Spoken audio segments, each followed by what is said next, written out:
Okay, good evening all. Thank you all for being here tonight on this Overview and Scrutiny Committee. So just opening meeting now. So good evening, I'm Councillor Sayar Raza, the Chair of Overview and Scrutiny Committee. It is now 7 p.m. and I would like to welcome you all to this meeting of the committee. Members of the committee who are here this evening, other members who are present, as well as council officers who will be assisting members throughout the meeting. In addition, I would like to welcome members of the public. Thank you. Today we have two substantial issues before the committee. Pre-decision scrutiny considering the traffic management order relating to Staveley Road and Burlington Lane in Chiswick, and the council's work supporting looked after children. We also have three shorter items: an update on the Council 1 Hounslow delivery plan, updates from scrutiny panel chairs, and our regular review of work programme and urgent business.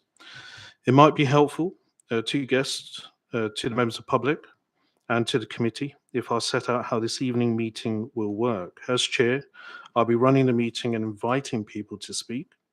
I will allow every member of the committee who wishes to speak the opportunity to speak, so I would ask members to wait their turn and not interrupt people when they are talking, or comment on the contributions of others except during their own statements.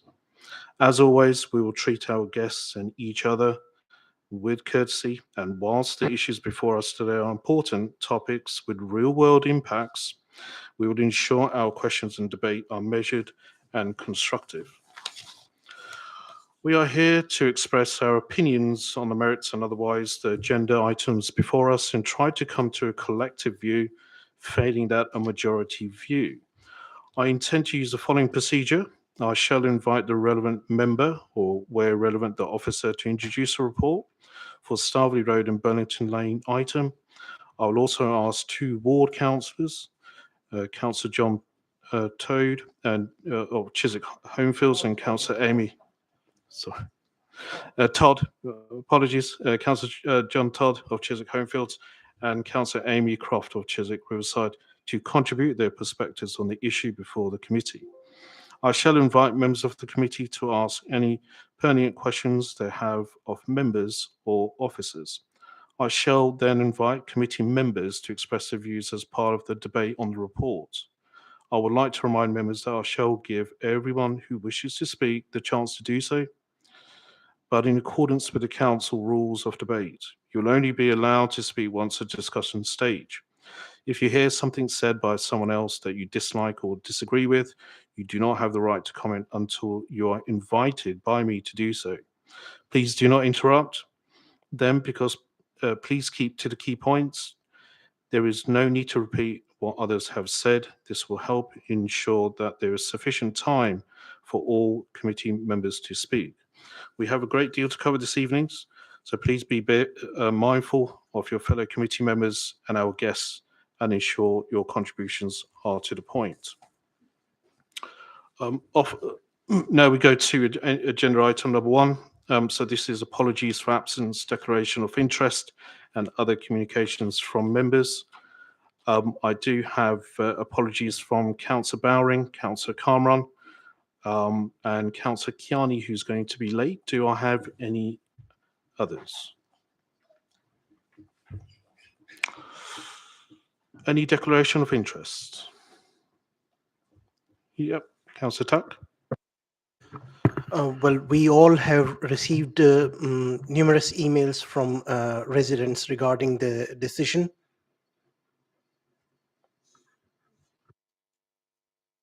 Thank you, Councillor Biddulph. Yeah. The same, obviously, and I've also had a meeting with the Grove Park Group and Strand on the Green Association with another councillor. Thank you.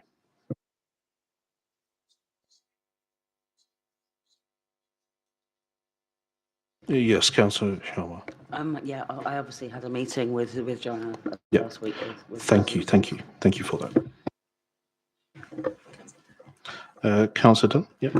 Thanks, Chair. I realise I don't have to do this because I'm not a member of this committee, but just to place on the record that I have also received a large amount of correspondence, and just to declare I am a member of the London Cycling Campaign, which does campaign for LTNs, although this is not a conflict of interest as determined by the monitoring officer. Thank you for that, Councillor. So we now move to the agenda item number 2, so Starveley Road and Burlington Lane Experimental Scheme, the final review. The first substantial item tonight looks at proposed changes to access restrictions for 2 roads in Chiswick, Starveley Road and Burlington Lane. In light of public interest in the matter, the issue has been sent to Overview and Scrutiny Committee for us to undertake some pre-decision scrutiny. It is an opportunity for the committee to help advise Cabinet on a way forward. You will see that Overview and Scrutiny Committee is asked to consider the issues related in response to public consultation, taking account of officer advice set out in Appendix 1, and advise on the Cabinet on whether it supports the approval of the traffic order, its reasons for its views, and any alternative options it considers are appropriate. For the benefit of all, I will set out how I intend to run this element of tonight's agenda meeting as a pre-decision scrutiny item. It differs slightly from much of what OSC would ordinarily cover. Pre-decision scrutiny provides an opportunity to provide a political perspective on the item. It is not a call-in, nor is it a cross-examination, a further public consultation or an investigation. The decision Cabinet makes will still be subject to the usual call-in rules as set out in the Constitution. The committee agreed in March to remove an item from April's agenda to ensure that we have enough time to focus on a pre-decision scrutiny item.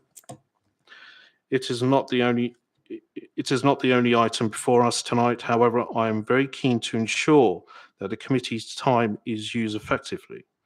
My intention then is that, as would be the case of any other OSC agenda item, we provide an opportunity for the portfolio holder to introduce the item for up to 5 minutes. Given the interest in the item, I've also extended the offer to address the committee to local Chiswick councillors on the same terms as a portfolio holder.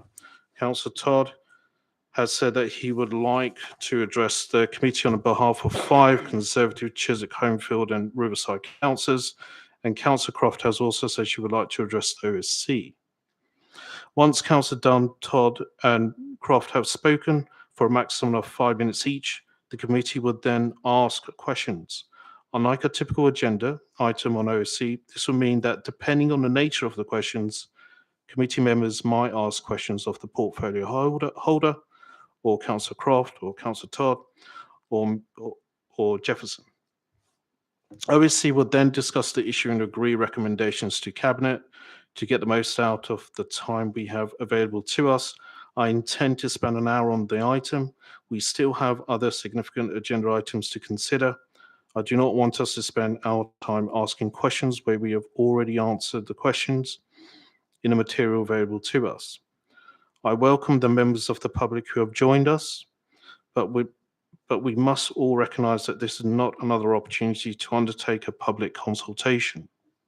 We will focus on matters presented to us for pre-decision scrutiny, the experimental scheme on Starveley Road and Burley Lane, and the specific questions asked of the committee that appear in recommendations sections of the cover report. All of this will help us provide meaningful suggestions to Cabinet when it meets next week. The outcome from this meeting, as well as a summary of the debate, will be presented to Cabinet in the form of a reference report, which will be published on the Council web pages. I remind everyone present tonight of my expectations and that this item and the rest of the agenda will be covered in a polite and courteous fashion. If anyone feels they cannot listen to, question or debate the issue politely, they can leave now. Good. Okay.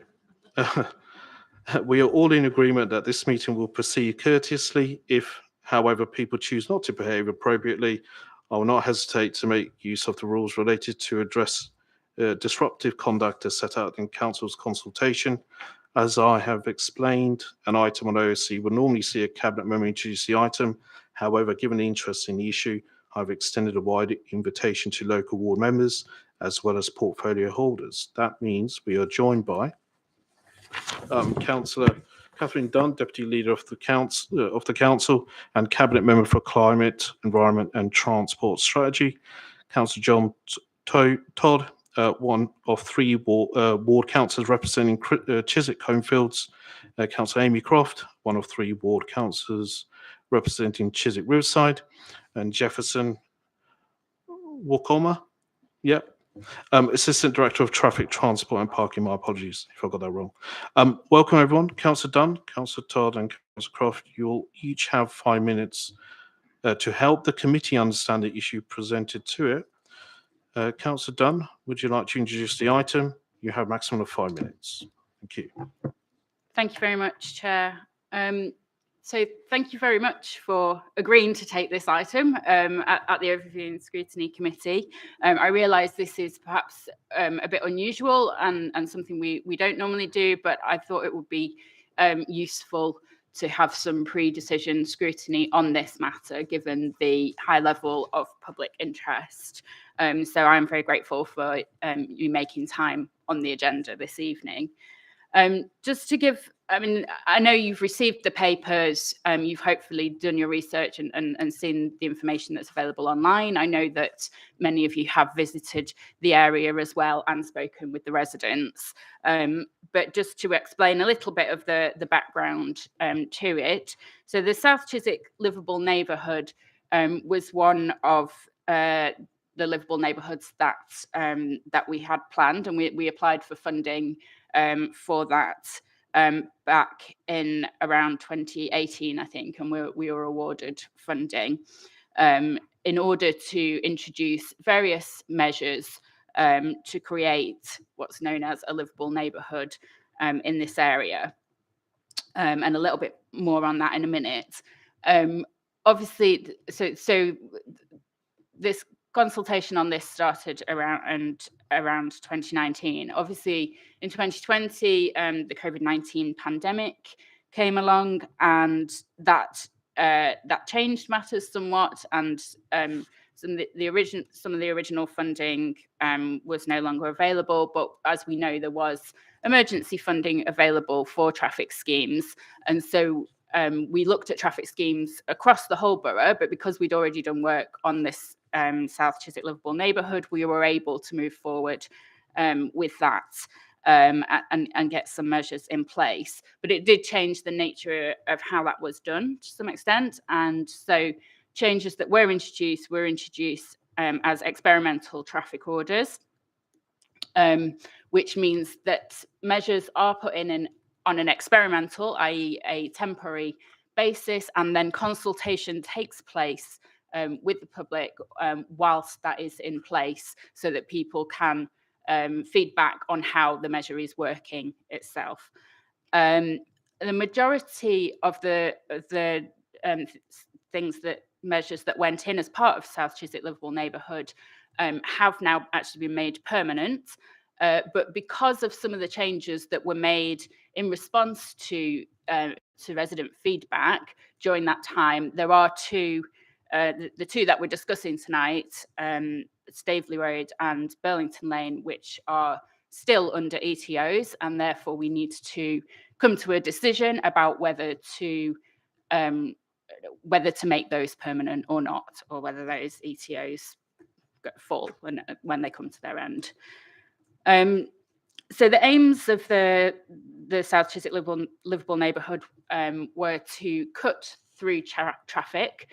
So the area was being used as a cut through or a rat run, if you like, and there was a desire to stop some of that traffic coming through. Also to make the area safer for people to walk and wheel and cycle, or use active travel, as we sometimes call it, to reduce car use, especially for shorter journeys, and hopefully to then see some improvements in terms of air quality and so on in the area. I think everyone's familiar with the term low traffic neighbourhood, or LTN, and this is a type of that. They're not all the same. There are different models available. So we introduced a variety of methods.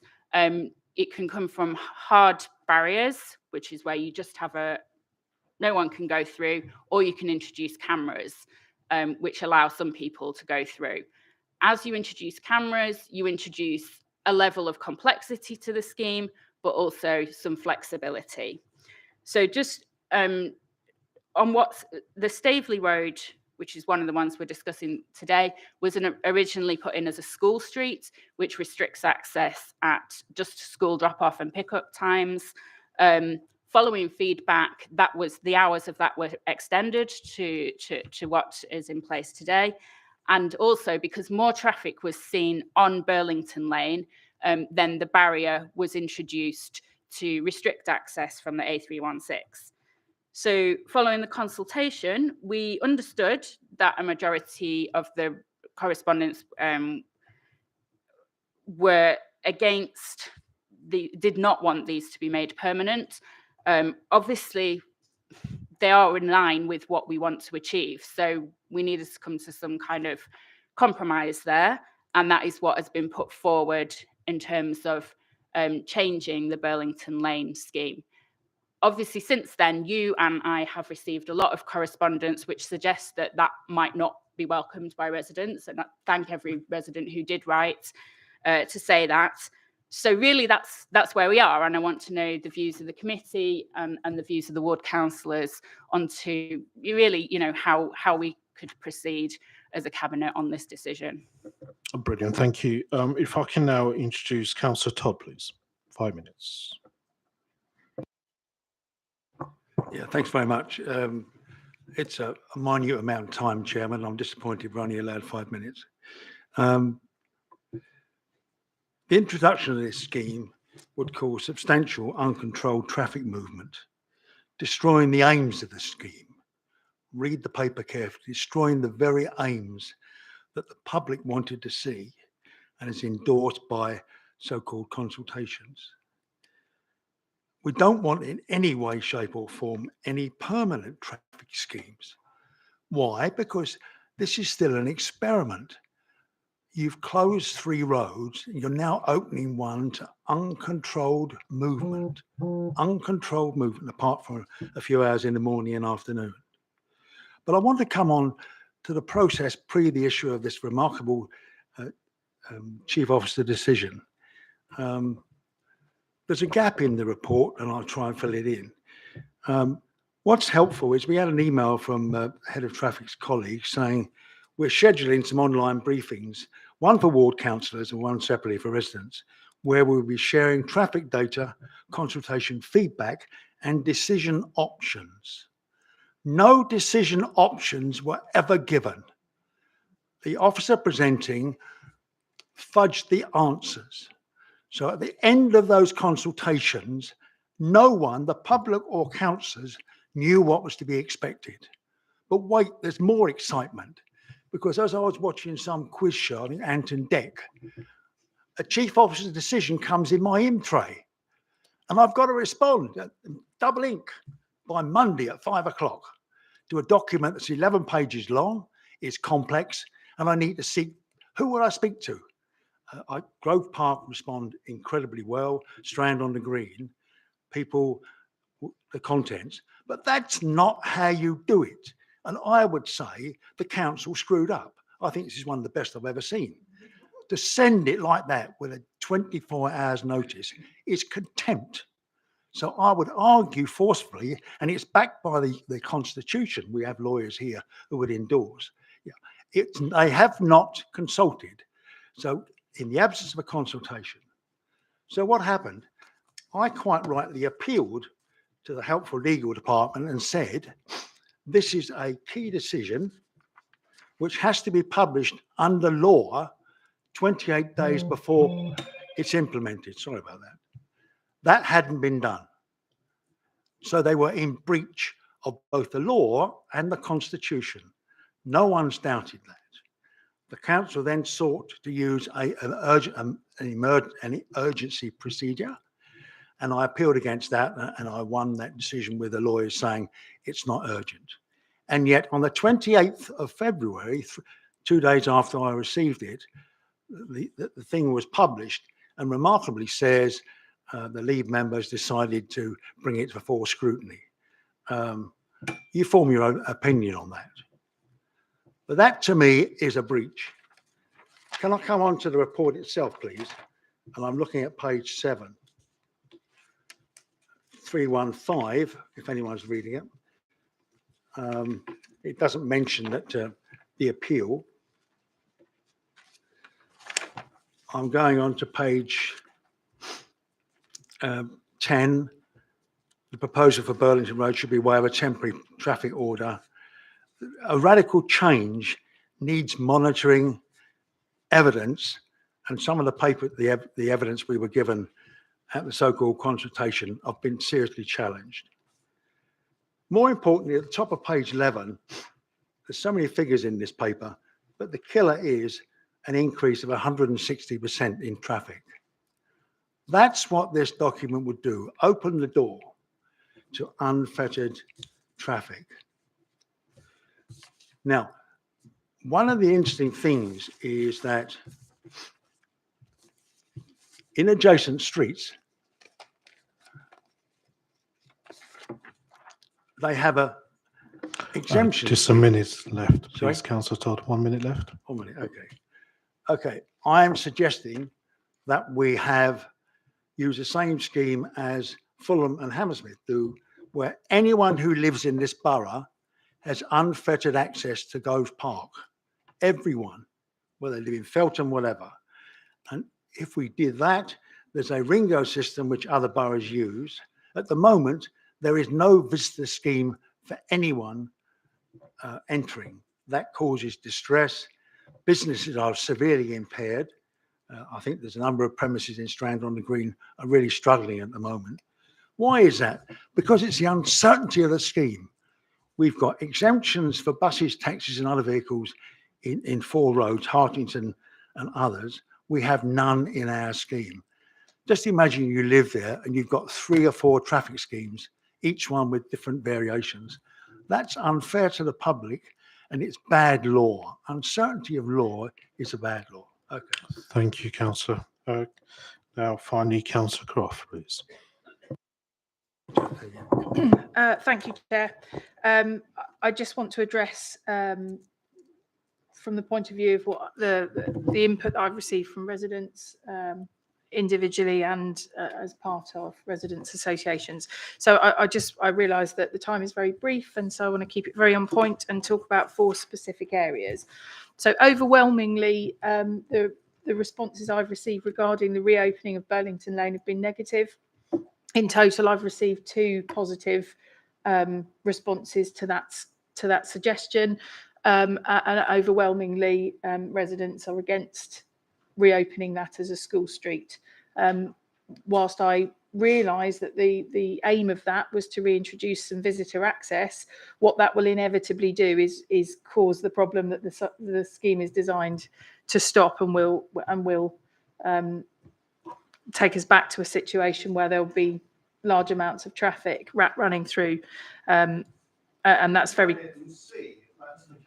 know this is very rude to interrupt, but I think I'm really sorry. So this is for the committee member. I do apologise. Yeah, thank you. Thank you. Okay, thank you. So I think from the responses that I've received from residents, from talking to residents, from emails that I've had with residents, I don't think hardly any are not in favour of some traffic measures and are happy to work with the council on this. So, you know, it's not a situation where people are saying absolutely no to everything, but this particular measure doesn't seem to make sense to an awful lot of people. And I need to convey that to the committee very strongly. Secondly, on visitor access, that is the single thing that causes people who I speak to the most stress. Now, I think there are 2 aspects to that. I think, firstly, the council have failed to properly communicate the scheme, and I think we need to put our hands up and own up to that. I think that the scheme is difficult to understand, and we haven't done a very good job of explaining to residents how that works. And that has had the effect of meaning that residents are unsure of how they can get visitors. and businesses are unsure of how to tell their patrons. It also means that in certain circumstances, taxis, delivery drivers, not in every, but in certain circumstances, it's meant that they have been unwilling to service residents. So I think I would ask that the Scrutiny Committee makes a recommendation to Cabinet that we need to, whatever the outcome is, it needs to be clearly communicated to every household within Riverside, and surrounding wards, but also more generally, and certainly to taxis, to sat-nav operators, to delivery drivers, so that there is no confusion. On the back of that, I know that there's been a visitors scheme proposed by the residents' associations. I'm certainly not against that in any way, but I would say at a very minimum, we need to reconsider options for example, carers and exceptional circumstances. So whilst everybody can get in and visit, there are certain groups of people that need to visit quicker, and carers would certainly be an example of that.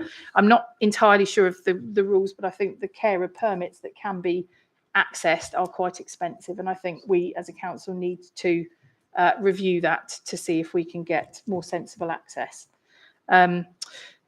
The next point I think that everybody is in agreement with is that the signage isn't clear. I get it that legally the signage is adequate from a legal perspective, but actually that doesn't help motorists who are unsure of the scheme. If we're going to send out clear communication to residents, that needs to be done not just via communication, but we need to be able to see that as well in the signage. And also, I want to make a point about speed. I accept that the data that's been returned in the consultation shows that there hasn't been a great increase in speed, but on a number of the roads, the average speed is well above the speed limit. So there is still definitely an issue with speed. And I know that there have been some suggestions that traffic will look at some measures, but I think it would be really good to try and rebuild some of the damage that has really been done by this scheme, to consult with residents about what those measures are that we put in for speed and how we do that. Finally, a lot of the issues that I come across where we have elderly residents who have fallen foul of the cameras because when we've done the amalgamation, it hasn't been clear to them and it hasn't been particularly accessible for them to be able to update their permits. So I think whatever is done, again, needs to be clearly explained and easy for residents to do. Yeah, sorry, I rushed through because I only had 5 minutes, so thank you. No, that's brilliant. Thank you, Councillor. So it's quite positive in that sense. So thank you for that. So I do need to move forward now. So we do move. We're now going to move to the questions on the report and statements made today. This is an opportunity to seek clarification. The chance to discuss the issue more broadly will follow shortly. Please, would members of the committee who want to raise questions at the ward representatives, deputy leader of the office, or the officer raise their hand so we can make a list. The allocated 25 minutes cover answers to questions raised to, so I'll work my way around the room, allowing those members to have 3 to 4 minutes for their questions to be raised and answered. Please keep the short questions, not statements. Please would committee members ensure that they don't raise questions on matters that have been answered already. The way we can make the best use of our time. Just for the question side of things, I'll sort of start off the first question here to indeed the officer or indeed Councillor Dunn. So what is the benefit of changing the traffic management order?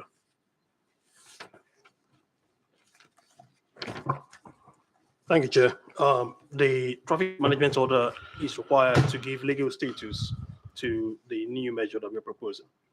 So currently, the traffic order we have in place is to enable a no entry from the A316. If we're going to reopen Bellington Lane to two-way traffic order then needs to be varied. Thank you. Bill, can you repeat that answer, Joseph? Yeah.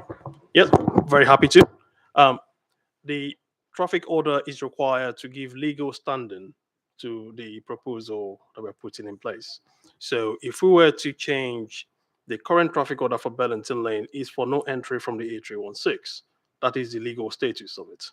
If we were to change that, accordingly, we have to update the traffic order to suit. Brilliant. Thank you for that. So if I could ask, could somebody take Councillor Bowring's question? Thanks, Chair. What might be the budget implications on any changes to the scheme? Thank you, Councillor. The scheme is funded by TfL. So any changes to the scheme will have no budget implications for the council. That'll be a matter for TfL.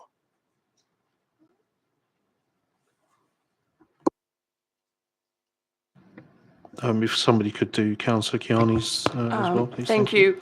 Could you explain to us a little bit more about how consultation was carried out and how we met our legal obligations to deliver that? Thank you very much. So there are two parts of the consultation. There's a statutory consultation, which lasts 3 weeks minimum, and that is to do with the blue lights services, so the fire services, the police, and the ambulance services. Then there's the second one, which is the consultation for public consultation.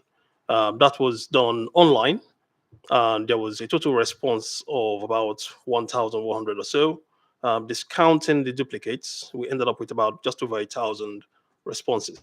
So that was done online. It was very well publicized in advance and also publicized during the consultation as well.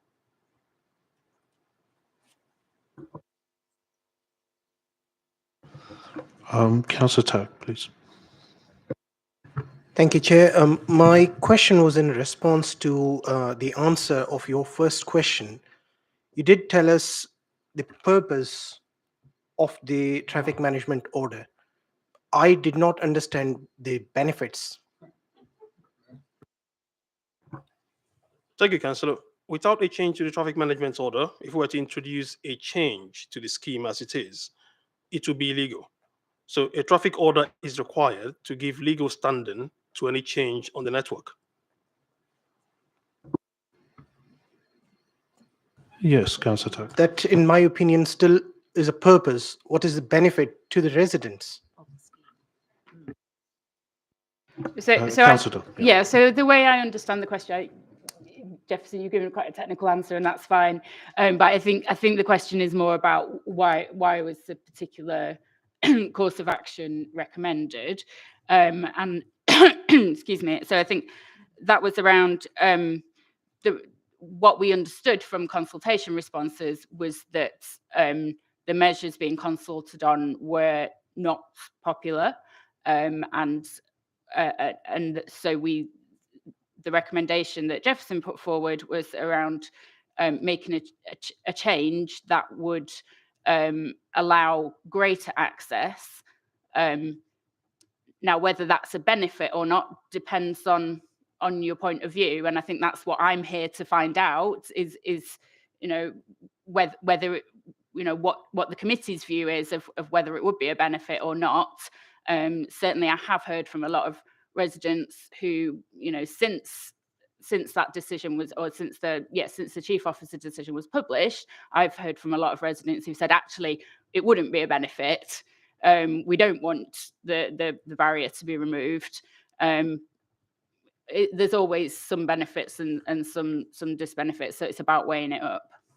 Yeah, thank you, Councillor Dunn. So just to clarify, so it's greater access, that's the benefit. Yes, and just to add to that, very quickly, the scheme that we're proposing is not ideal, it's not perfect. I'd rather not have any reopening at all, because the scheme as it is so far has worked superbly. However, this is being proposed in response to feedback from residents and councillors themselves, who want greater access for visitors and others. Brilliant. Thank you for that clarification there. Councillor Sharma, please. If Burlington Lane is to be opened, will that not mean that all the traffic that had previously used the area start using the road as a rat run once again? Thank you, Councillor. Yes, that is absolutely correct, which is why, as I said earlier, this is not a preferred option. This is a compromise. So ideally, we shouldn't, based on the evidence we have, there's no case for reopening it, frankly. But this is simply in response to feedback we've received from both residents and councillors, and has been touched on earlier today by Councillor Todd in his remarks, the need for increased visitor access. So this is one way of doing that. Going strictly speaking by in line with our transport strategy, there's absolutely no case for reopening it at all. Councillor Sharma, can I just ask you to ask the other question as well, please? I'll come back to you. Yeah.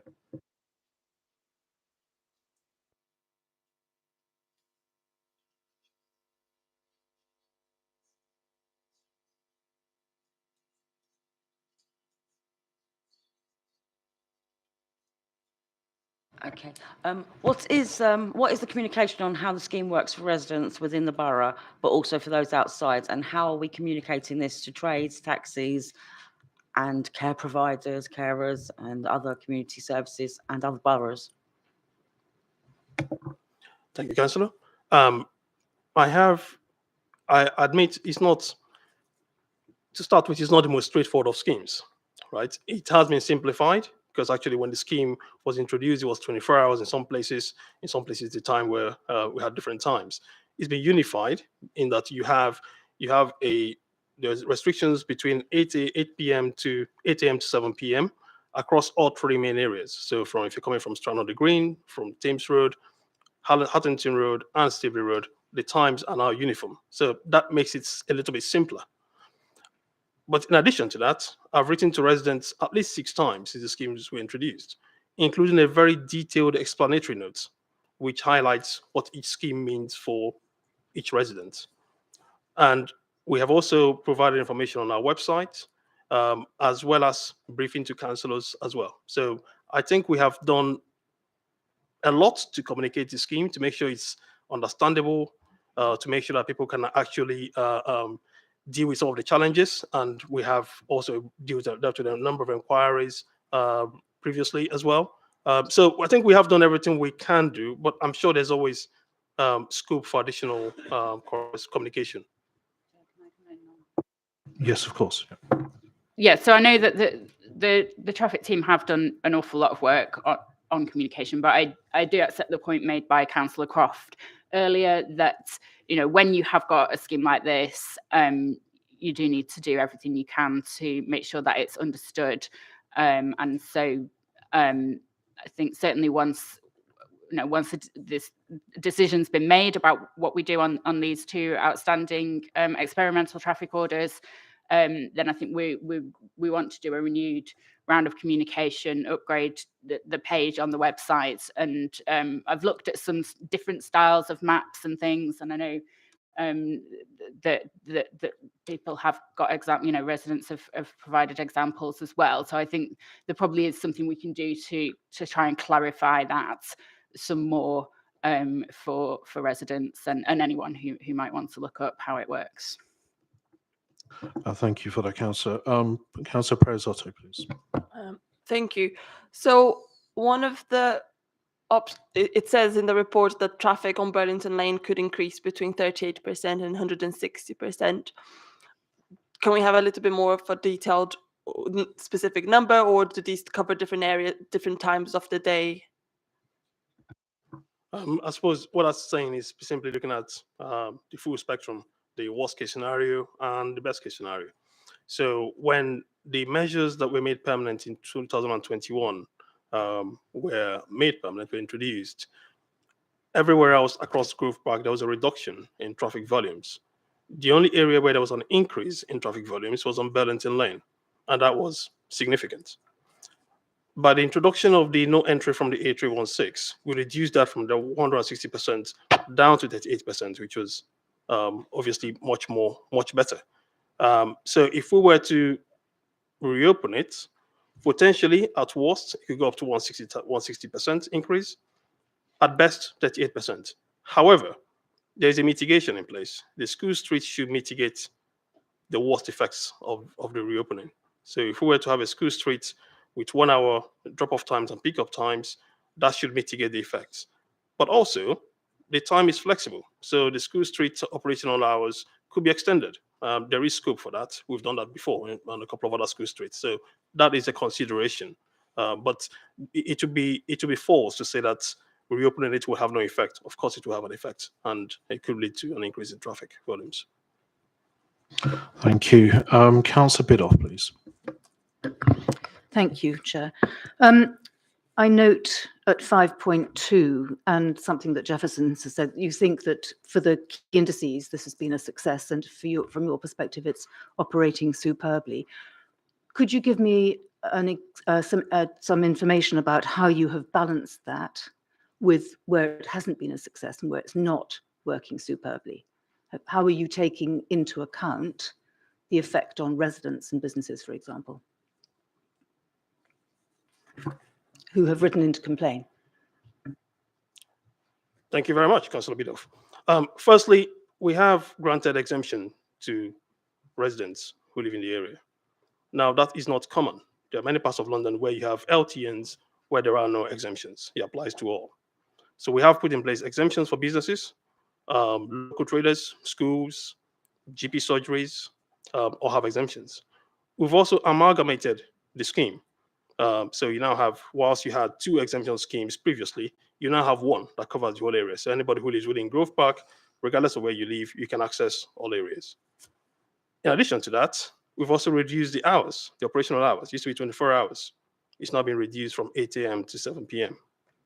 In addition to that, we've also we now have the carers permit scheme in place to ensure that those who need carers can get access to carers, or that carers can visit them without any issues, without having to go through the longer routes. So I think we have put in place some mitigation. Again, as I said earlier, this is all about making sure that we achieve our transport objectives whilst also mitigating against the worst effects of an LTN.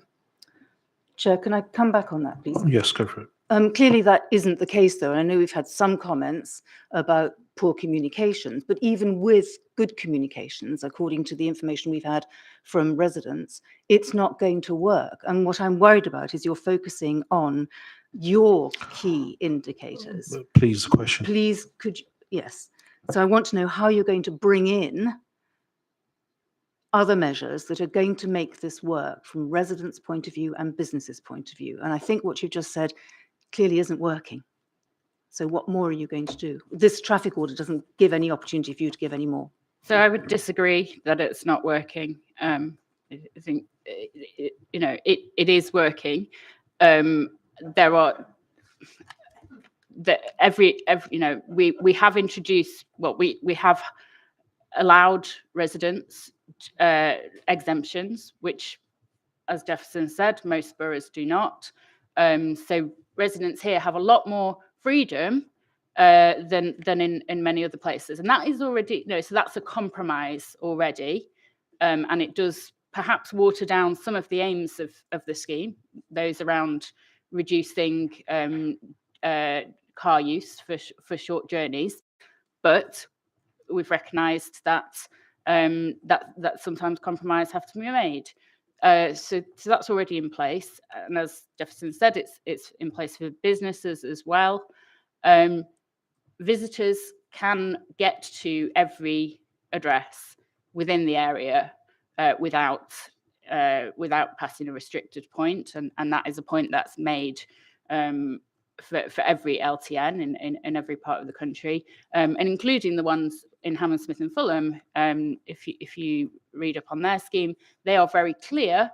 Visitors can reach every point in the LTN or in the scheme, whatever they're calling it, without passing a camera, and that's the same for us. And so, I think it is a case of making things clearer if that's not clear to everyone at the moment. Councillor Prezotto, thank you. Thank you. Could you explain more about what the exemptions available are, specifically with regards to carers who might use different cars to get to the person they're visiting? Thank you, Councillor Parizotto. Currently, there's a carer's permit scheme in place. So any carer can apply, anybody who has a carer can apply for carer's permit. Admittedly, it costs about £70. So that's something we can, that's just to ensure that there are some restrictions in place and to make sure that it's not abused. But it is £70. And if there are multiple vehicles, that would present a challenge. If there are multiple carers, it costs about £20 to transfer from one permit to a new one. But if someone needs multiple carers permits all at the same time, then that, of course, it can be expensive. But there is no limit to how many carers permits one can have. Just that each time they have to pay £70. Thank you. Councillor Sharma, please.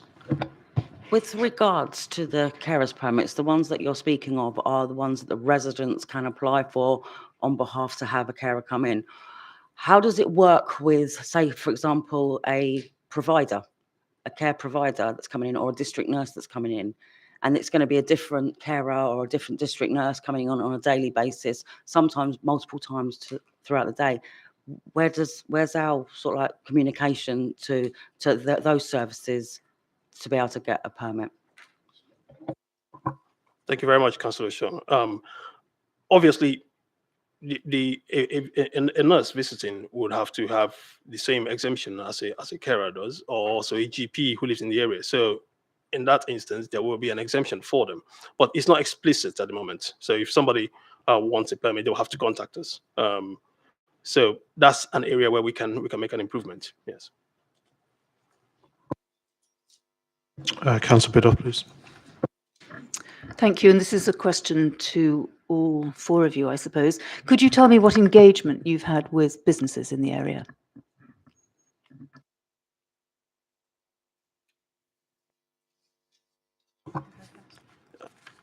Businesses obviously were open to respond to the public consultation. So I'm sure businesses also gave their views as part of the public consultation. But in terms of specific engagement with businesses, we have given exemption to the allotment that in the area. And also we have provision in place for businesses and those who work in those businesses to apply for exemptions. So that's already being considered. Yeah, Councillor Duff. Yeah, so I've had some correspondence with some businesses in the area, and again, the main complaint is around communication. Again, I think so. So I think that's another thing that we, a learning point and something we need to improve on. I think they've also been the victim of some disinformation, which is obviously. We need to bear that in mind as well. I think when we're doing our communications, we need to bear in mind that some people are putting out information there that's not correct. And for example, saying that people could, this is outside the scope of what we're talking about tonight, but with regards to Strand on the Green, and saying that people can't visit businesses there, which is entirely incorrect. And so I think we just have to be aware, and maybe we can do some kind of myth busting thing for our website, and also in terms of correspondence to residents and businesses to combat some of that information that's been out there that hasn't been quite correct. Yeah, Councillor Croft. Yes, I've spoken to only one business owner who's contacted me about that particular issue in relation to they perceive that they've lost a fair amount of trade as a result of the LTNs. But again, I think if we're going to ensure that we properly communicate whatever the outcome of this is, we perhaps consult with those business owners as well, so that they can let us know where they think it should be communicated to. Thank you for that. Okay, so Hang on, just Chair. come. Can I have a go? Yep, 2 minutes, please, Councillor. Okay, thanks. You've asked the question, I'll give you an answer. I've been in touch with the doctors, Busby's the chemist, the tennis club on opposite Chiswick School is about to close down, a Montessori nursery at Duke's Meadow is closing down. Can you believe a nursery is closing down with the demand? They hate the traffic scheme, it's the uncertainty is the killer. And finally, the licensed premises and Annie's restaurant in Strand-on-the-Green. Their customers are neurotic about going out for a night and getting a ticket for 95 quid. The sign simply says access only. All the exemptions, you have to find it on the website. You try and find it. Thank you. Do you want to come in with that, Jefferson, and just ask regarding that exemption? Thank you very much. Council Todd mentions access only. Access only doesn't have exemptions. It applies to all. It means that if you are going to a property within the zone, if you are going to a property within the zone, you are exempt. You don't need an exemption scheme. There is no exemption scheme for access only schemes. Again, it's very important that this information isn't. I hope I've explained this to councillors quite a few times, and I think there's a degree of help we need here to make sure this information is passed on. You don't need exemption schemes. We don't have exemption schemes for any access only schemes. Can I just make a point about that, Chair? It's Very quickly, please. that may be the case, but the question is, how long do you have to be in the scheme before you can exit?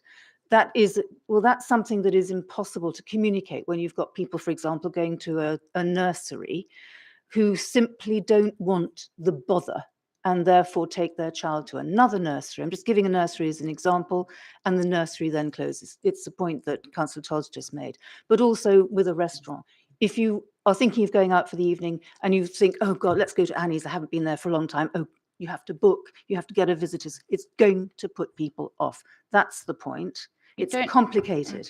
Okay. So just to answer that, there's no minimum length of time. If you need to be in that zone, you can go. That's it. That's the only thing. The only thing you can't do is drive straight through. But this isn't the topic of tonight's conversation. Yeah, can we just, It is, because they're all wrapped up into one. It all adds up to uncertainty and therefore an unwillingness to go and spend money in our businesses. That's the point. I don't think there's any research that says that because of LTNs that people have gone out of business. So we have to be a little bit cautious there. No, There is a bit of there cautious, is. but this is. could be also an overflow of COVID as well. So interesting. No, I would steer clear. So we just okay. So we're going to sort of break now for a few moments until 8 p.m. Just to observe people who are watching this who may be on fast, just so they can open it fast. So thank you. Just be patient now. Thank you.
Okay, thank you all.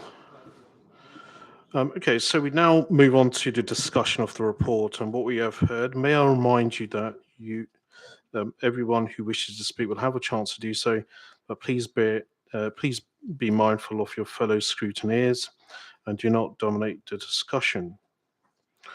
So if I could just start with Councillor Sharma, please. So regards to the So at the weekend, I took a drive. I am a driver. I'm not a cyclist. Sorry. So I'm a driver. I use my car everywhere. I'm an ex-carer, so I know the borough quite well, and I have family that live within the Grove Park area. What I found overall, it was, I was able to understand where I was able to go and where I wasn't able to go. The one flaw that I felt was a flaw was not understanding that you can access in to Strand on the Green and not get a ticket or get a fine. But then sort of once I did some investigating, I was able to understand that better. But also from turning from Burlington onto the 316, then going into Staveley, it was a case of that as a driver, I felt that even though the signage was there, I don't think it was adequate. As I turned into Staveley, the first sign that I came up to was a triangle sign that said school. Then it had the camera. Then it had the restriction sign. By that time, you've already got a fine. You're going ahead anyway. So I think one of my recommendations would be to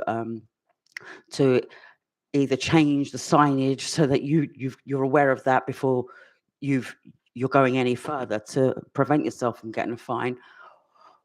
Or what I would suggest would be removing that completely and putting chicanes down there. Councillor Bidoff, please. Thank you. Thank you. 3 points from me, please. We know from the report that there has been overwhelming opposition to the scheme, between 80 and 82%. And I cannot see how we can proceed with the scheme, even if you do greater comms, even if you change the signage. It's not going to help with people who are outside the area, who we desperately need to come and visit our businesses and our residents as well. So that's the overwhelming response that you've admitted to in the papers. I've been through the emails that I've had, and I know I've had the same as others. Others might have had others, but I've had 84. And of those 84, 83 are residents and only 1 is a business, which suggests to me that engagement with business hasn't been great. Of the 83, 79 are against the scheme. 1 is for it, and there's 1 whose answer is muddled and I can't assess it. And then there are 4 who appear not to have commented on that point. Sorry, Catherine, it's my turn at the moment. Thank you. Okay.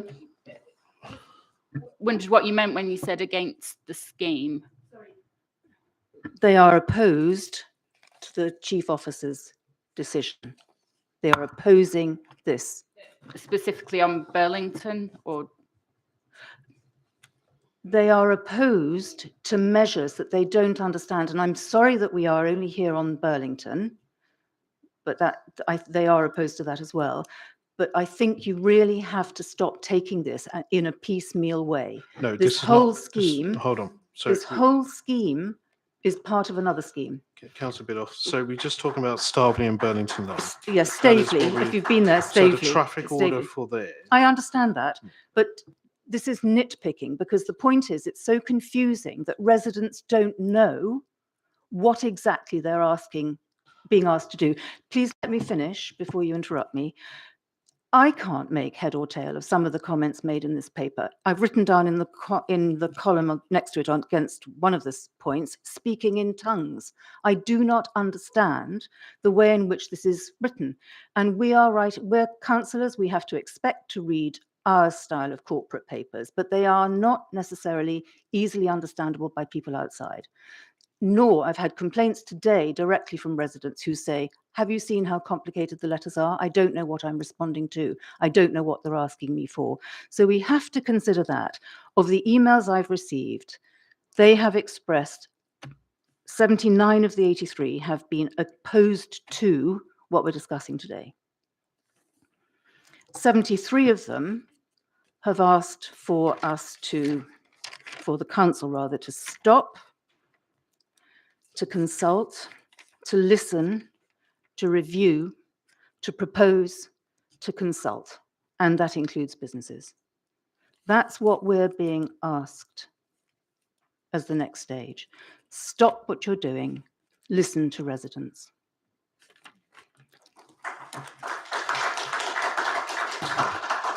Councillor Perisotto, please. Thank you. So from the report and conversations, number one, I would recommend that we keep Burlington Lane as it is, that we do not make it into a school street. And with further than that, I believe like Marina, I do not drive, but Marina kindly drove me around. And the signage was a bit of a complication, but that's possibly because I do not drive as well. But we did recognize that we only realized that we were on the restricted zone once we were already in. And as a cyclist, I've witnessed other drivers kind of feeling that confusion as well. So the Harvard Hill signage to me was very clear that people couldn't exit onto the A4. So potentially following that model for the other ones would be beneficial. I understand also that people are getting those PCNs and getting fines, and that's not a good thing. Definitely not what we want to achieve. So I would also, and again, I'm not an expert on this, but I would like for us to potentially consider more actual physical barriers rather than cameras, because it does come across as cameras introducing higher complexity because they have the days of the week, the times, and even more difficult to communicate when there's a physical barrier. You just have to find another way around it. Communication, as councillors have said as well, if we can improve that, I would definitely support. And unfortunately, we didn't have time to touch much on this, but the concerns over speed have apparently not been addressed by the LTN measures. So it would be important for us to consider exploring how we can continue reducing speed in the area. Thank you, Councillor. If I can just go for Councillor Tack, please. Thank you, Chair. A few comments. I don't live in that area, and I'll confess that I haven't driven through that area as well. But looking at the tremendous response from the residents, it seems that we need to engage with the residents and people who actually live there, or the businesses which are there. And instead of just imposing a decision, come to an agreement with the residents. At the end of the day, the council's goal is to provide services to work for the betterment of the society, not make their lives miserable. People's lives are miserable as is. COVID, then financial crisis, everybody is stressed. And our goal should be to make their life a bit more easier, not more miserable. Thank you.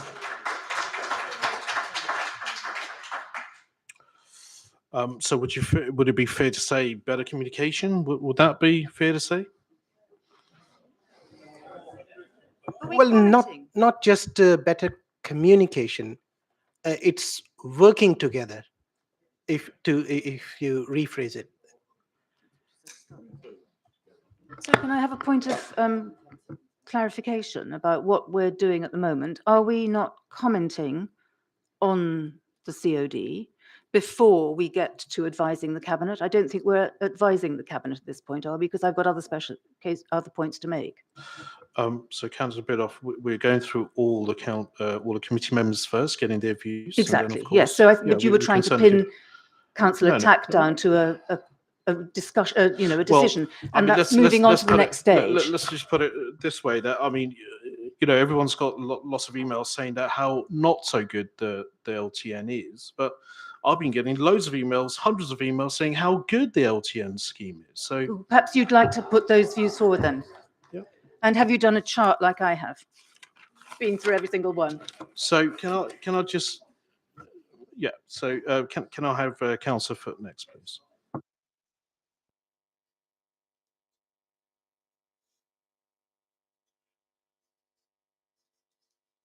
Yeah.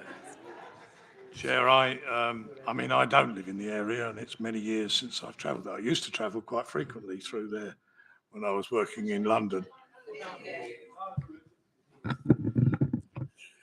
Sorry.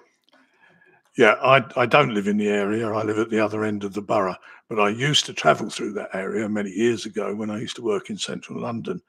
And I just remember what an awful state it was getting up to that roundabout at the top end there and just sitting there and sitting there and sitting there. That used to always make me late. But that's my feelings on it as it was in that day. I couldn't comment on what it recently is because I don't get up there. But listening to what's been said, I hear that we need to identify needs for carers, especially around costs.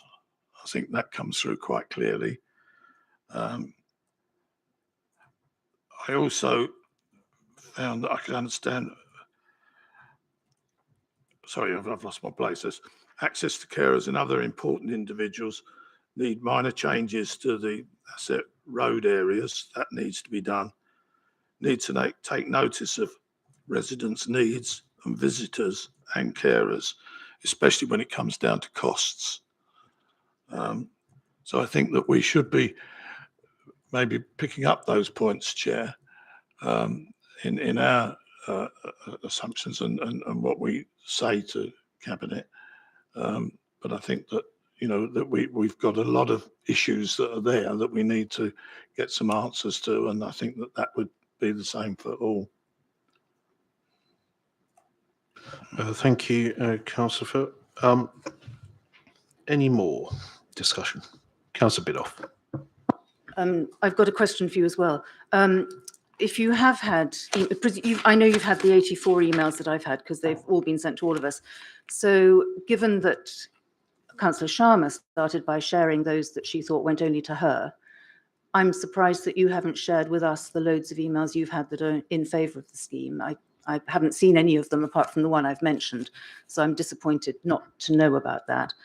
And secondly, are we now giving reasons? Because I've got quite a few reasons in the same way as Councillor Foot has just given reasons. Are we talking about reasons now, or is this? So if we can keep it at Staveley and Burlington Lane, please. Yes, of course. Okay. Sorry, Staveley. My apologies. So, sorry, yes, so can I make a point, please? Just coming back on something Councillor Sharma said. It's one thing to set out to try to understand the scheme, which is what you did, and thank you very much for doing that. It's quite another if you're coming in from outside. You haven't got the time to rove around and think, can I understand this signage or can't I? So I think it's useful to know that it can be worked out, but it's not easy and it's not straightforward for people who don't know the area. I can address that point, Chair, if you don't mind. As stated in the report, the signage you have in place is compliant with every standard that's available, right? It is. Sorry, Let me finish, please. It is compliant. Sorry, Jefferson, just a moment. Can the members of the public not kind of intervene in this way? This isn't actually a public meeting. It's a meeting in public. I think it's really distracting for the committee. So if you could just refrain from doing that, please. Thank you. Thank you, Rachel. Yes, Jeffrey, please. Thank you. However, we've reviewed it and we have seen opportunities for improvement. We are putting forward improvements to the signage. That's already in train. That is going to happen. So the signage will improve. It's already good enough as it is. It meets every requirement under the standards, and we also have plans to improve it. Can I respond to that, please, Chair? Yes. of Thank course. you. I think the difficulty here is we keep on not learning lessons, and there are lessons to be learned from other schemes. We learned from Devonshire Road that nobody understood except for access. And you came back and said, not you personally, the team came back and said, but it's compliant. It may well be compliant, but that's really a minimum standard when you've got people who don't understand technical terms. So first of all, what's compliant isn't necessarily appropriate or helpful to the area.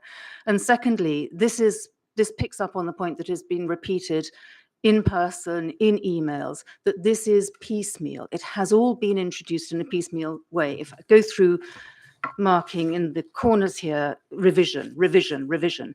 This is another revision. That's piecemeal change, but the damage has already been done with visitors who have been put off.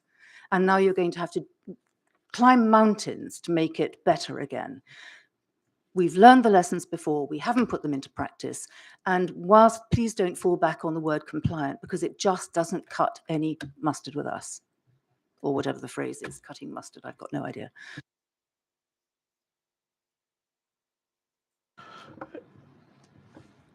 Yeah, Councillor Sharma. Yep. Yeah, whilst I understand what Councillor Bidoff is saying, I think we also have to also remember that the idea of having these restrictions is to try to only use vehicles when completely necessary, because obviously there is a climate emergency. So I do understand that as well. Councillor Bidoff. Thank you. And can I just remind you of a map that we were sent, which we've had for a while actually in Chiswick. Well, everybody's had it, but a map that we were sent by the Grove Park Group and Strand on the Green Associations, which is the Mosaic Driver. It was left for us here, which shows that already Chiswick has the highest car-free existence and the highest environmental awareness. We're already have as a huge culture in Chiswick of walking. I spoke to somebody today, I can't remember who it was, who walked from Strand on the Green up to Chiswick High Road. That's normal for us. We don't need to be told to shift our mode. We're already actively travelling. And a lot of people have cycles already. So one of the aims of the scheme is to shift mode, but we're already doing the right things. And I frequently walk down to Strand on the Green. That's how I get there. There is no bus from me and from Chiswick High Road. So please bear that in mind. Can I just ask Jefferson, so with this scheme, what was the purpose in the first place to introduce it? Chair, thank you very much for that question, because sometimes that gets forgotten. On one particular road, on Huntington Road, so if you think about all the other schemes we had in place, I'm just going back a little bit just prior to the decision in 2021 to make the schemes permanent. On one particular road, we had 8,000 vehicles going through a residential road. This is the reasons. In some other roads, it was 4,000 vehicles, etc. Hence, the need to put in place some of these measures to reduce the volume of traffic. Now, I would have thought that would have been a good thing. That would have been very welcome, because that shouldn't be acceptable anywhere. When the measures were introduced, they were very effective, hence they were made permanent. However, we did realize that on one of the roads, on Burlington Lane, there was an increase in the volume of traffic. And as a result, we had to address it. Well, we could have left it as it was, because we could have said, well, actually 98% of the schemes have done exactly what they were designed to do. And therefore, the one road that has experienced an increase in traffic perhaps should be left alone. But we decided to put in place a measure to reduce the volume of traffic coming through Burlington Lane. So that's exactly the purpose. Because everywhere else there was a reduction in traffic volumes, but an increase in Burlington Lane, the measures were introduced to ensure that there was a reduction also in Burlington Lane. Great, thank you. So from 8,000 to what figure now? On where we had 8,000, it has gone down to somewhere around 3,000 vehicles now. Thank you, Jefferson. Councillor Bidoff. Thank you. Can I come back on that, please? Because whilst I agree that nobody, even when you live on the North Circular, like I do with 25,000 cars in front of me a day, nobody wants 8,000 either. But an awful lot of that was a consequence of Hammersmith Bridge closing. And that merits a scheme that deals with commuter traffic, not anything else. And the only other point, and I don't know how this happens to be, but 8,000 is the number that's quoted in other boroughs for schemes, which aren't anything to do with Hammersmith Bridge. So I'm just wondering why that seems to be a magical number. it seems to be a bit too coincidental. But the point was that Hammersmith Bridge closed, it still is closed.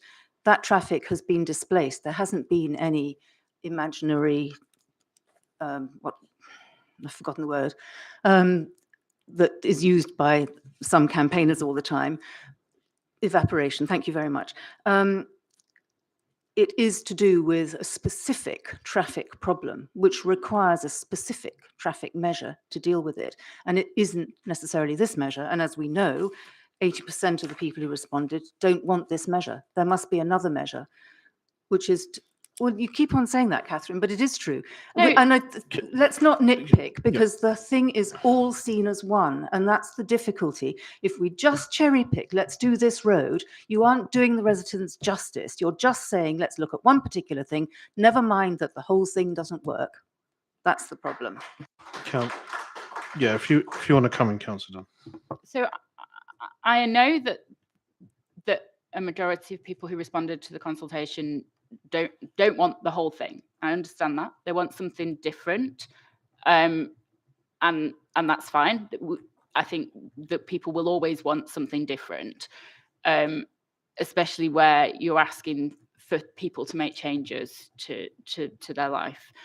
But we received largely the same emails, and so did the chair. The emails were quite clear. The majority of them that I saw do not want the restriction onto Burlington Lane removed, do not want the Staveley Road, although few of them mentioned that, but the ones that did mention it didn't want that removed either. Now, they may not want them in perpetuity and may want some different scheme, but what they were saying was, don't go ahead with this decision. We don't want those removed. What they didn't want.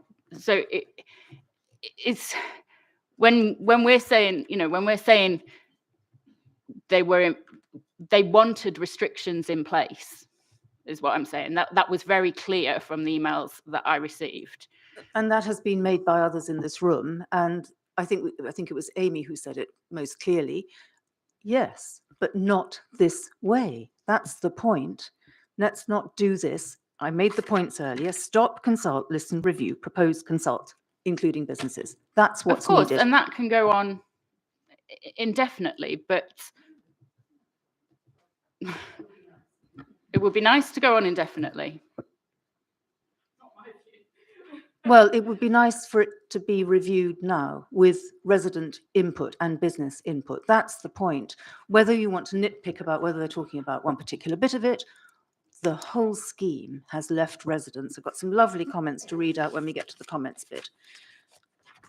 Thank you, Councillor Bidoff. So can I Chair, ask? sorry, may I just interject very slightly? Yeah, go. Because a lot has been made about lack of consultation. This scheme, the responses we received to it is one of the highest we've received in any scheme in the borough, certainly my time here. We received over 1,000 responses to a traffic scheme. That is unusual. So the idea that we haven't consulted is just inaccurate. But 80 to 82% of them were opposed to it. That's the problem. And you're going ahead anyway. That's the problem.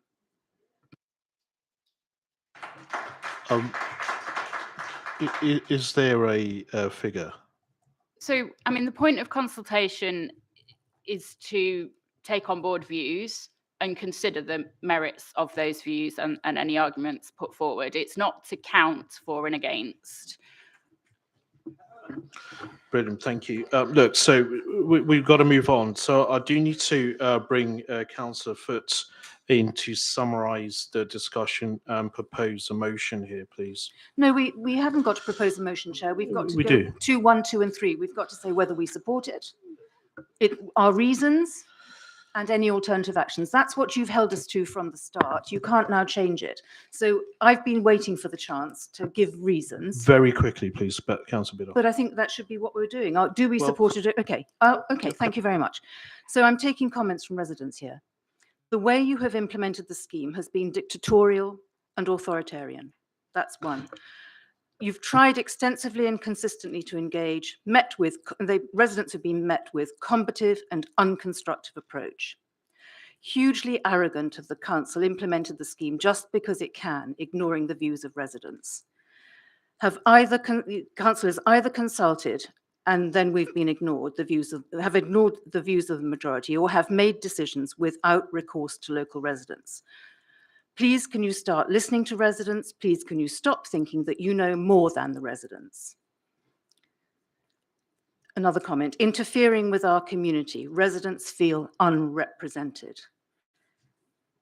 Number 7, this is supposed to be a listening council. It appears to have been a rather hollow promise. So these are comments that have been made to us in emails today. I don't know how we can ignore them.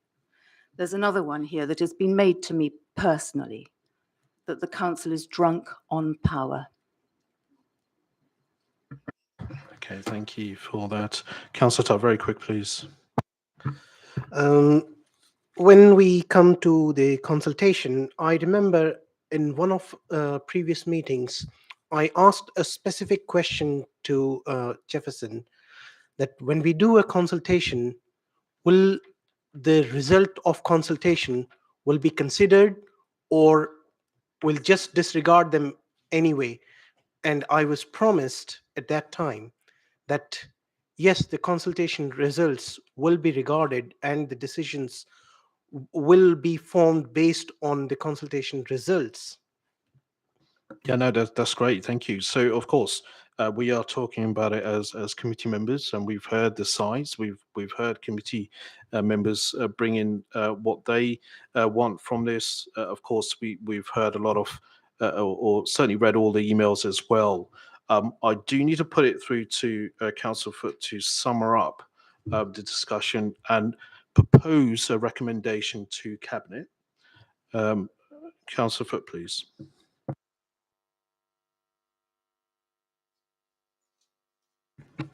Sorry.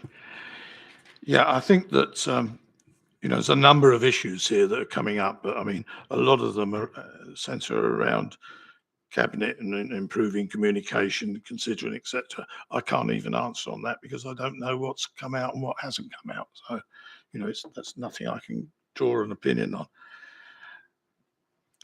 I mean, we do need to, I'm sure we do need to draw identity needs for carers, especially around costs. I think that's quite important, that we need to understand what carers' needs are in serving their, for want of a better term, customers, and what costs are involved there.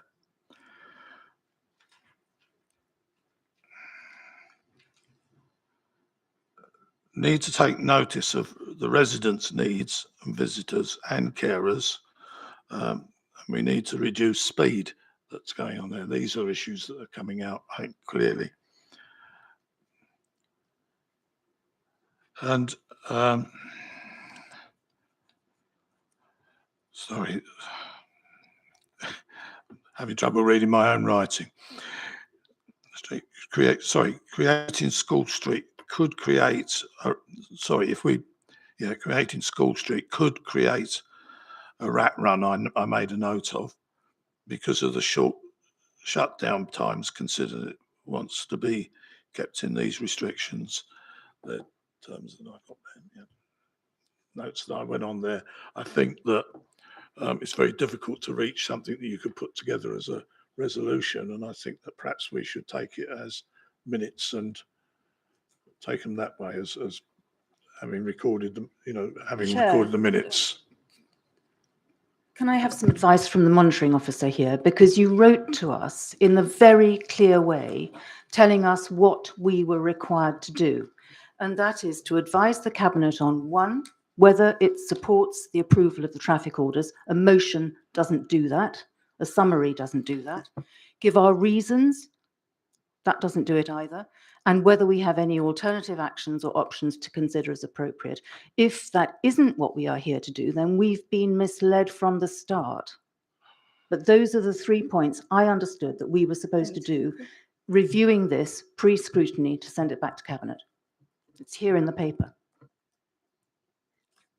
Yeah, Yes, thank you, Councillor Biddulph. Yeah, I mean, that is the recommendation for this committee. So if we could, well, I'd suggest we just take it in that order as per the recommendation, which is exactly that. And then it's, however, members, if you feel, well, you know, you don't support it, you do, you've got reasons, then exactly that. That's what this exercise is, for you to express that. Would it be better and we'll if we capture just it. break it down per Yes. committee member? Okay. Right. Okay. So, so on the Doesn't that require a vote on one, whether it Well- supports the approval of the traffic orders? Don't we have to indicate well, yes traffic or no? orders. So I can certainly ask everybody here if they approve of the traffic order. So, Quantitative. who is approving a traffic order to open? I'm not approving the COD. Thank you. Thank you.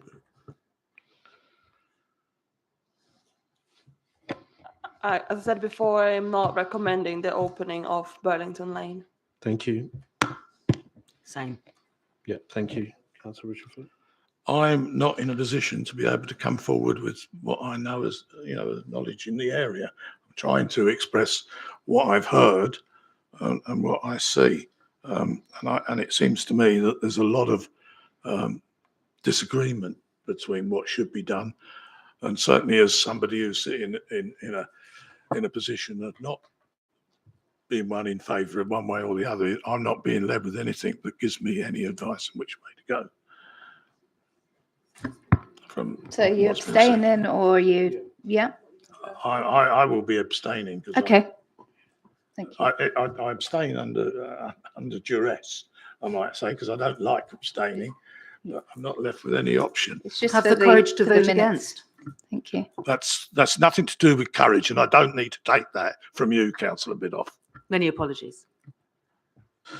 So as it stands, we do not support the officer's motion. Have you got a view? Yes, I don't support it either. Sorry. Okay. So that's a recommendation. So can I ask But- for some clarification? Just because yeah. there was like the two parts of the officer recommendation. So one was to make the restriction on Staveley Road permanent, and then the other was to put in a school street on Burlington Lane, and there was no effectively the Burlington Lane barrier, because that's not being made permanent, would go. So Could I we're going make to a continue with the suggestion, barrier. please? Continue with the barrier and presumably not implement a school street. Not implement Right. full schools. Okay, and I wasn't clear about people's views on Staveley Road. Could I make a suggestion? So, yeah. please? So this would be to make it permanent. And I was actually going to suggest, because what Catherine said, there are at least three things there: Burlington, Staveley, and any other recommendation.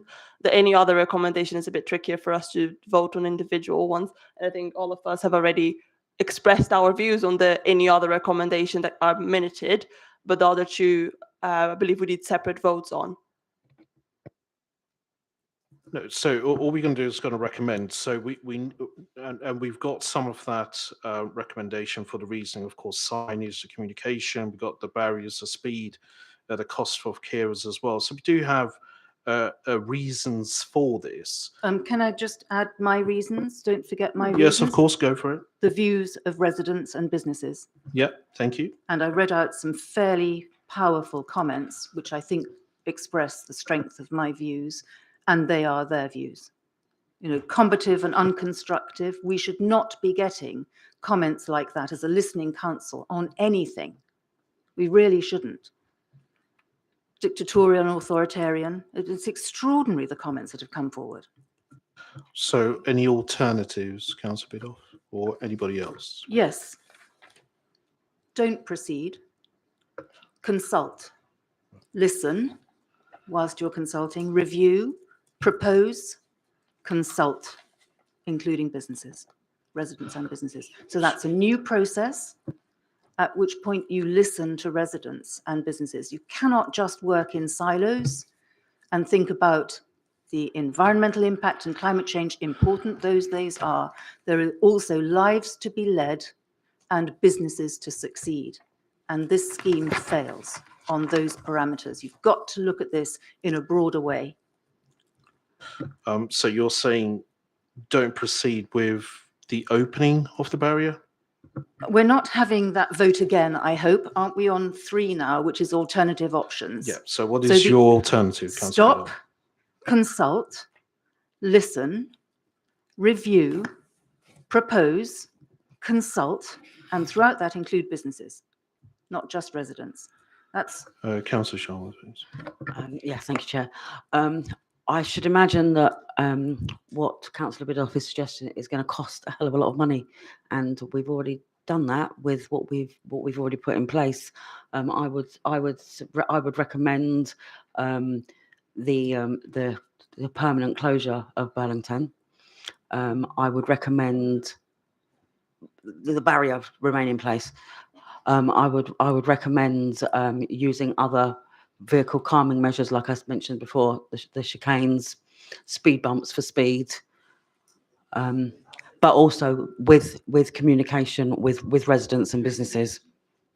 Chair, you just need to be reminded, I think, that you have to consult over speed humps. And when I was living in my previous borough, each speed hump consultation cost 25,000. So what you're suggesting may not be any less expensive than a process of consultation, which is letters through doors, public meetings. Hire of a hall isn't a huge amount, but listening costs nothing. We pay our officers to listen. It's meant to be a listening council. Councillor Biddulph, I mean, I how don't see how much these consultation do we need to use? How much consultation? Well, proper consultation. And what is, well, you can laugh, Councillor What, Foot. every single but month consult, you every know, single you're year? I allowed- mean, But what I sort of think you're consultation? splitting a hair. timeframes? You're splitting hairs. It's not for us to tell officers how to do their jobs. Consultation should be done as a matter of routine in councils. If our traffic team doesn't know how to consult, or our lead member doesn't know how to consult, I'm sure other boroughs will be able to advise them, or other organisations. You're asking me to give the impossible. I don't know how much a consultation costs, but the consultation for one speed hump about 10 years ago, 15 years ago, was 25,000. So let's be realistic about this and not give officers a let-out clause for money. What price residents' lives? What price businesses' success? Okay. So just to confirm with everybody here, so we're looking at keeping the barrier for A316 to Burlington Lane and having this as an experimental. No, we're not. No. Yeah, I think, Chair, sorry, I think this got a little bit confusing. Right. So the report, the COD, the recommendations in the COD. So this committee is looking about whether they support the approval of those traffic orders. So when we just did a vote, it didn't break it down into that kind of limb by limb. So our members when you voted just now, were you voting against the whole thing? So I think that's where it got a bit confused. Yeah, that's why I said that Marina and I mentioned one aspect of the COD's decision, hence why I'm suggesting that we break it into the 2 recommendations plus whatever else we've been suggesting as qualitative responses. So I'm sorry, Chair, we've been asked whether we support the approval of the traffic orders, and that's the Chief Officer's decision. Yeah, if we either do or we don't. Yeah, that's the choice. It's and in terms of what would be helpful to the Cabinet, it would be good to know. There's 2 kind of constituent parts to that, so it would be helpful to have a view on each of those. And so I come back to the point that I made earlier. This is just more piecemeal changing. And what I'm suggesting is you rip this up and start what you're suggesting. Again. But I'm asking for the rest of the committee's view on the COD and on the constituent parts of that. Could I suggest then that we go to the COD, and there's 3 limbs there, aren't there? A, B, and C. And then the committee then give their view on each one of those. So it might be no against A, B, and C, and that's fine and that's clear. But that's not what I'm sensing, I'm hearing. there's, you know, there's a little bit of confusion there. So can we do it that way, please? Chair, are you happy with that? Yep, that's fine.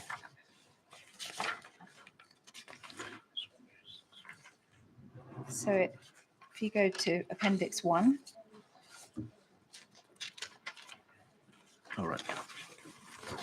So if you do each one like that. Okay, so the decision, we'll go one by one.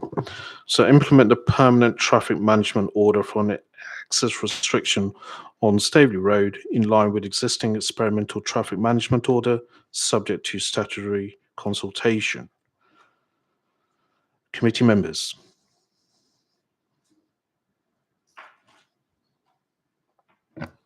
On a yes. Yep, so implement a permanent traffic management order for an access restriction on Staveley Road in line with existing experimental traffic management order subject to statutory consultation. So are you for or against? Councillor Perisotto is for. For. Okay. Sharma? For. Councillor Foot? Councillor Tuck? Against. Councillor Bidoff? Against. Thank you.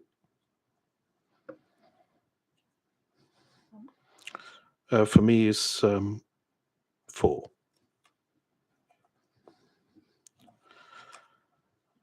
Part B to this, so implement a permanent traffic management order for the introduction of a timed access restriction between 8 a.m.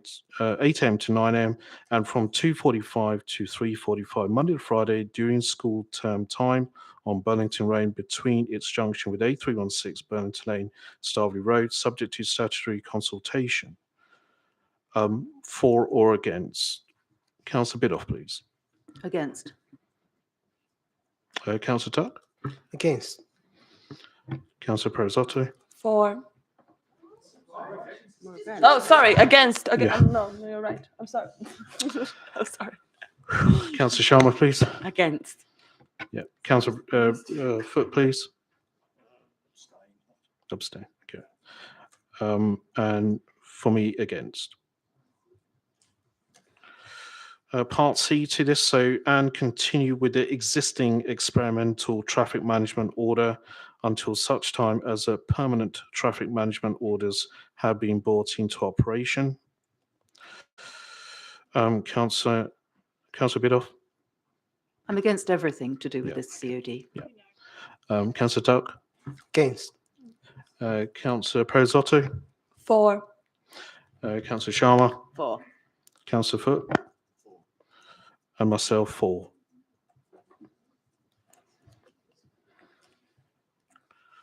Okay, that sort of concludes it. Sorry, could I just note that one of the recommendations was that we also make additional any other recommendations, and I do not want to repeat those. Just should note that these have been said by us. Because we've noted, I'm sure it'll be in the minutes that will be presented to Cabinet, but we do need to move on to our next item.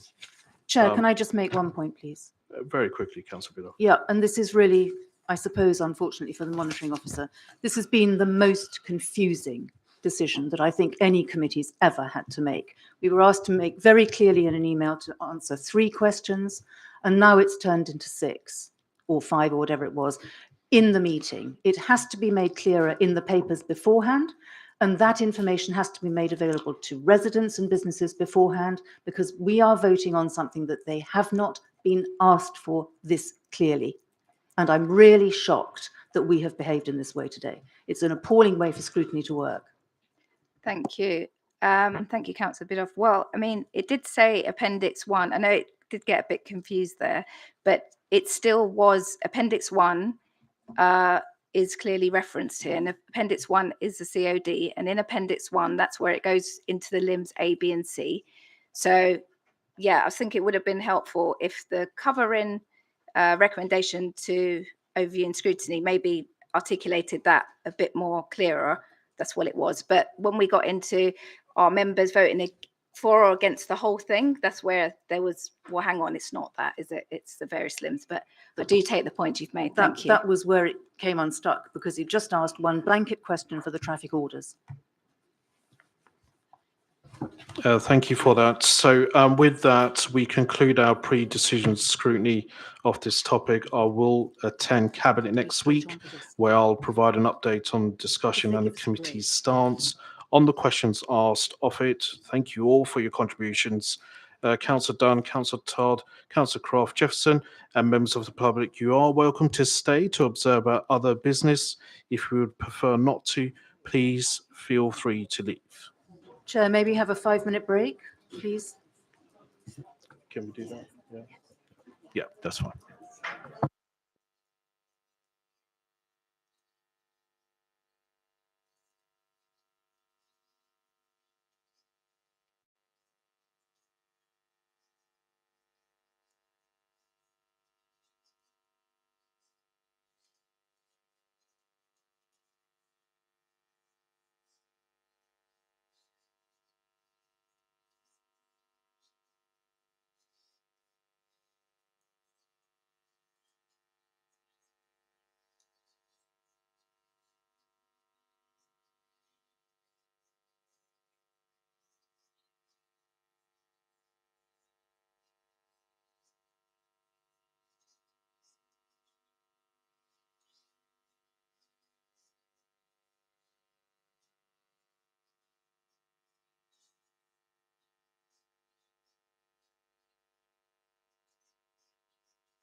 Okay, welcome back. Thank you all. Okay, so we do now move on to the agenda item number 3, corporate parenting in Hounslow. We now move to the second of our substantial items tonight, the corporate parenting in Hounslow. Caring for looked after children is not just a business of children's social care. As a corporate parent, we all have a responsibility to ensure those children in our care are looked after and have the best possible opportunities to thrive. I know the committee took evidence on the issue of care leavers entering adulthood in the autumn of 2021, and when we undertook our work programme last summer, we were keen to understand our responsibilities and to consider how we help not just care leavers, but also those children who are currently in our care. We are joined this evening by Councillor Lily Bath, Cabinet Member for Children, Learning and Employment, Steve Forbes, Executive Director of Children and Adult Services, and Chris Palmer's Interim Head of Corporate Parenting. Welcome to you all. Councillor Bath, may I ask you to introduce your report? You have 5 minutes, please.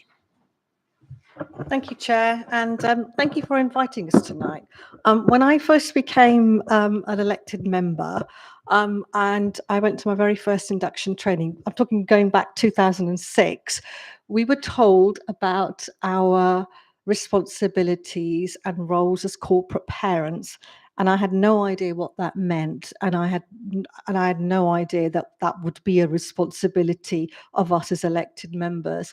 So little did I know, not only is it a responsibility, but it's hugely important, because it's not only is it a statutory duty of the local authority, but it's one of our critical services where obviously we spend a lot of money, and we have to ensure that children who come into our care are safe and that we provide the best possible outcomes for them. So today, what you are going to hear from Chris is really how we do it in Hounslow.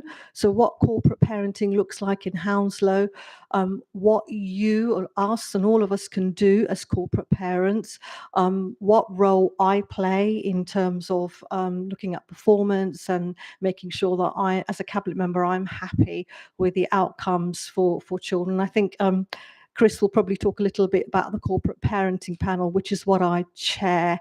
And I also chair the virtual board, which gives me good sort of oversight of what's happening.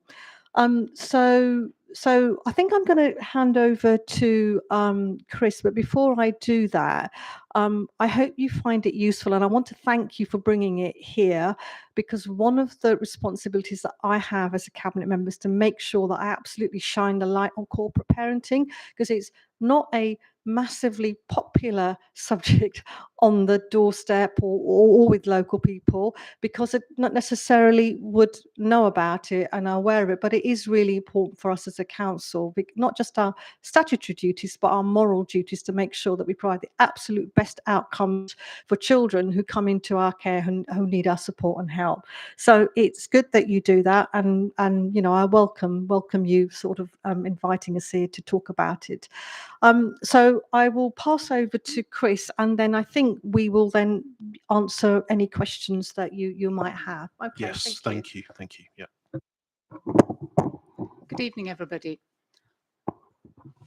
I've just prepared a few slides to give an intro to the corporate parenting duties of the local authority.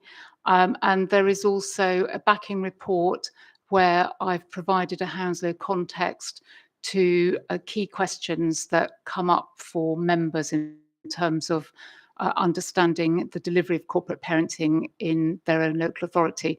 I'll obviously not go through that report in detail, but I'll just run through the slides now before any questions.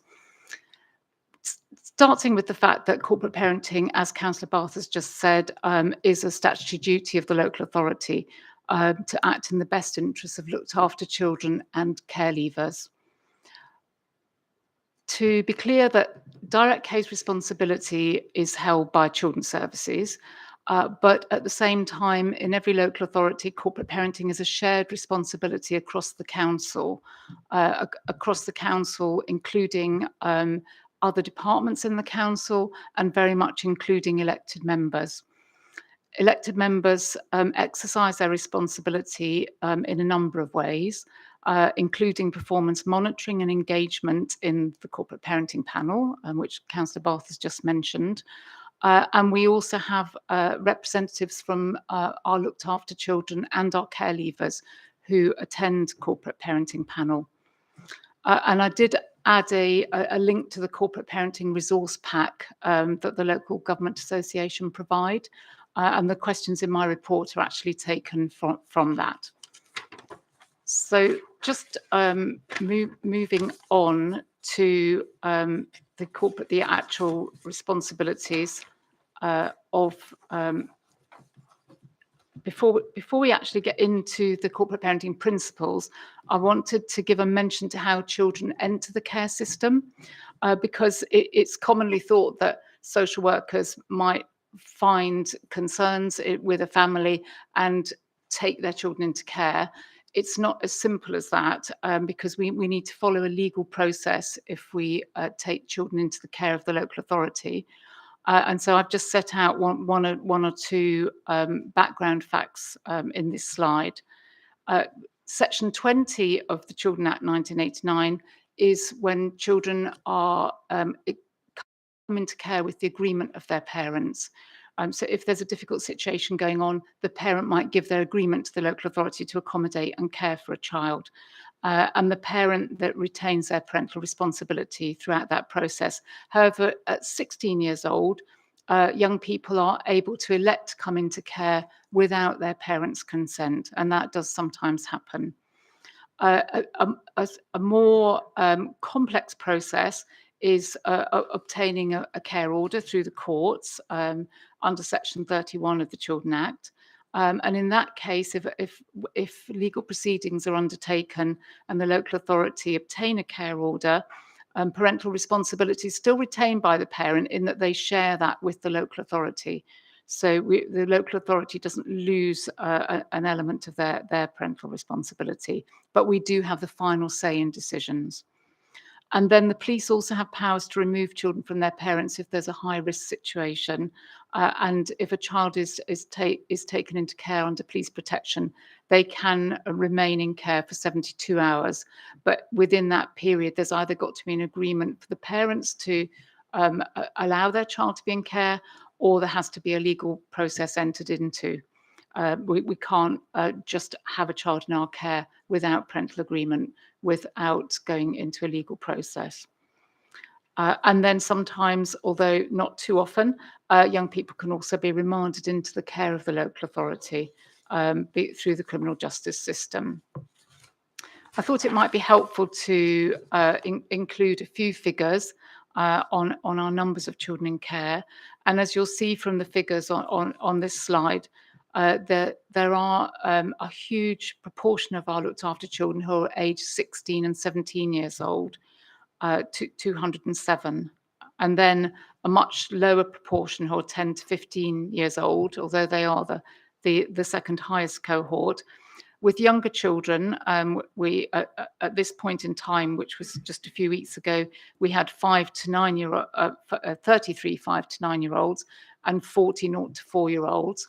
The younger children tend not to stay, certainly the 0 to 4 year olds tend not to stay very long in care, because they will either go home to their families or they will exit care subject to a special guardianship order, which would take them out to the care of the local authority, or an adoption order, which also would really extinguish the care order.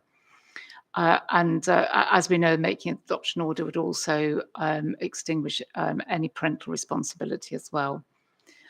At the time of writing this, we had 145 of these 361 children were unaccompanied asylum-seeking children. By the end of last week, that figure had already gone down considerably to 131.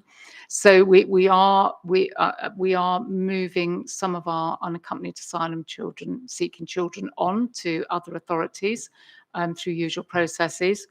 And also some of them are becoming older and immediately becoming care leavers at the age of 18. And we have 342 care leavers who are in receipt of services from London Borough of Hounslow.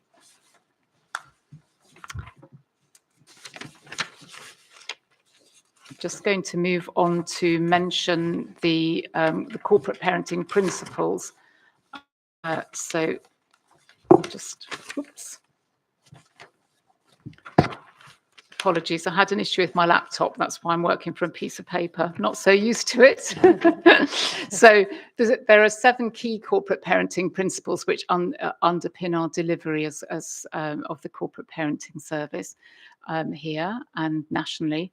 I don't need to read them all out. They're in front of you, but there are 7 key principles under our legislation, Children and Social Work Act 2017, and they inform all of our delivery. I can't go any further without mentioning the importance of listening to young people's views and their wishes and feelings. And I've just put in a few points about how we do this and how we engage with our young people. I've mentioned corporate parenting panel already, but all young people are allocated an independent reviewing officer, and the independent reviewing officer's role, their key role, is to make sure that the local authority are delivering their services in accordance with legislative and regulative requirements. Also, young people have an allocated social worker who also listens to them, takes their views, does their utmost to make sure that young people's views are heard. And young people can contribute to their foster carers' annual reviews as well, giving their views about how they're getting on with their foster parents, how they're getting on at school and education, their friendships, their peer group, their leisure activities. And they can share those in feedback to their foster carers' annual reviews, but they also get an opportunity every 6 months or possibly more frequently if they move placement to share those views with their independent reviewing officers as well. We have an independent advocacy service, so they are all made aware of that service and have support contacting them if they need to, and they're all aware of the council's complaints system as well. And those under 18 have the opportunity to attend the Children in Care Council, and care leavers have the opportunity to be part of the Care Leavers Forum. And again, that they can talk about any topic they wish to discuss in those forums and share their views and hear the views of others.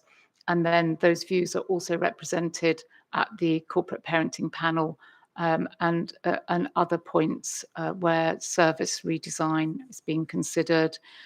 And co-production is really, really important in the service. And they use those forums to decide on their views and make sure that those views are heard and are part of any changes that we're making in our delivery. And we're also informed by annual surveys for looked after children and care leavers. So just coming back to the care leavers, to remind everybody that the Leaving Care Act 2000 places a duty on all local authorities to support young people making the transition from care to adulthood. And care leaver services that the local authority are obliged to offer to care leavers are to help them to obtain suitable housing as young adults, to provide support for their emotional well-being, and very much to engage with their education, employment and training. And the Act I've just referred to, where the corporate parenting principles are enshrined, further strengthened all local authorities' duties to care leavers, which is very important. And then finally, I've just mentioned some corporate parenting responsibilities and how we raise awareness. And I think most of those have already been mentioned, but I would like to add that we have a very lively celebration annually for our looked after children, where their awards and achievements, their achievements are celebrated, and they receive awards for a whole range of activities, not necessarily academic success. It could be any type of success they've made in their young lives in the previous year. And there is council-wide regular communication and sharing of information, and also induction training for all members, which can serve as a refresher as well on an annual basis. So I'm going to stop there. It's a very wide area, and could talk about it extensively, but I am presuming that there will be some questions. Yes, thank you for that report. It's fantastic to see that we're doing so good work in the community for those carers, for those children. So it's really nice. We do move now to the questions regarding the report. So just because Councillor Kiani hasn't come here, I'll start off with the first question, and then I'll move it around the committee members as normal. So what plans do we have to support the children in care when they leave care? Bearing in mind that the larger numbers of children in care, somewhat set out on page 44. So yeah. When they leave care, they are all offered the opportunity to have a personal advisor. So the personal advisors have a quasi social work role, but most of them are not qualified social workers. They're very experienced in working with young adults, and they know the field of housing, employment very well. And they are in regular contact with their young people. They are required to be in contact with them at minimum every couple of months. And if they're living in accommodation, that we've provided to also see them physically every couple of months. But they're available for them in between those visits. And some of them might have much more frequent visits, depending on what's going on in their young lives. And all young people up to their 21st birthday have the opportunity to be allocated a personal advisor. Some disengage and don't want to have further contact with the local authority, but Hounslow has a really good rate of keeping in touch with care leavers. Around about 95% of our young people do keep in touch. I mean, because they don't keep in touch doesn't necessarily mean they're in huge difficulty in their lives, but it's sometimes a warning flag that maybe things aren't going well. But if they choose to disengage, we don't have any means of finding them. And also they are adults, so we can't impose our services on them. But yes, the majority are in touch with us up to their 21st birthday. They are required to have a service up to their 25th birthdays if their needs mean that they need that additional support.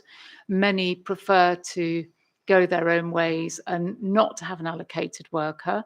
But going back to when they're 18, 19, those are really critical times when they're preparing to move on, take on their own tenancies, we hope. At the moment, they're not moving into their own tenancies till they're around about age 21 due to pressures on housing supply. So many of them are in what we call semi-independent accommodation. So they're in shared houses. And those that are very vulnerable at the age of 18 will continue to live in shared houses where there are staff on site 24/7.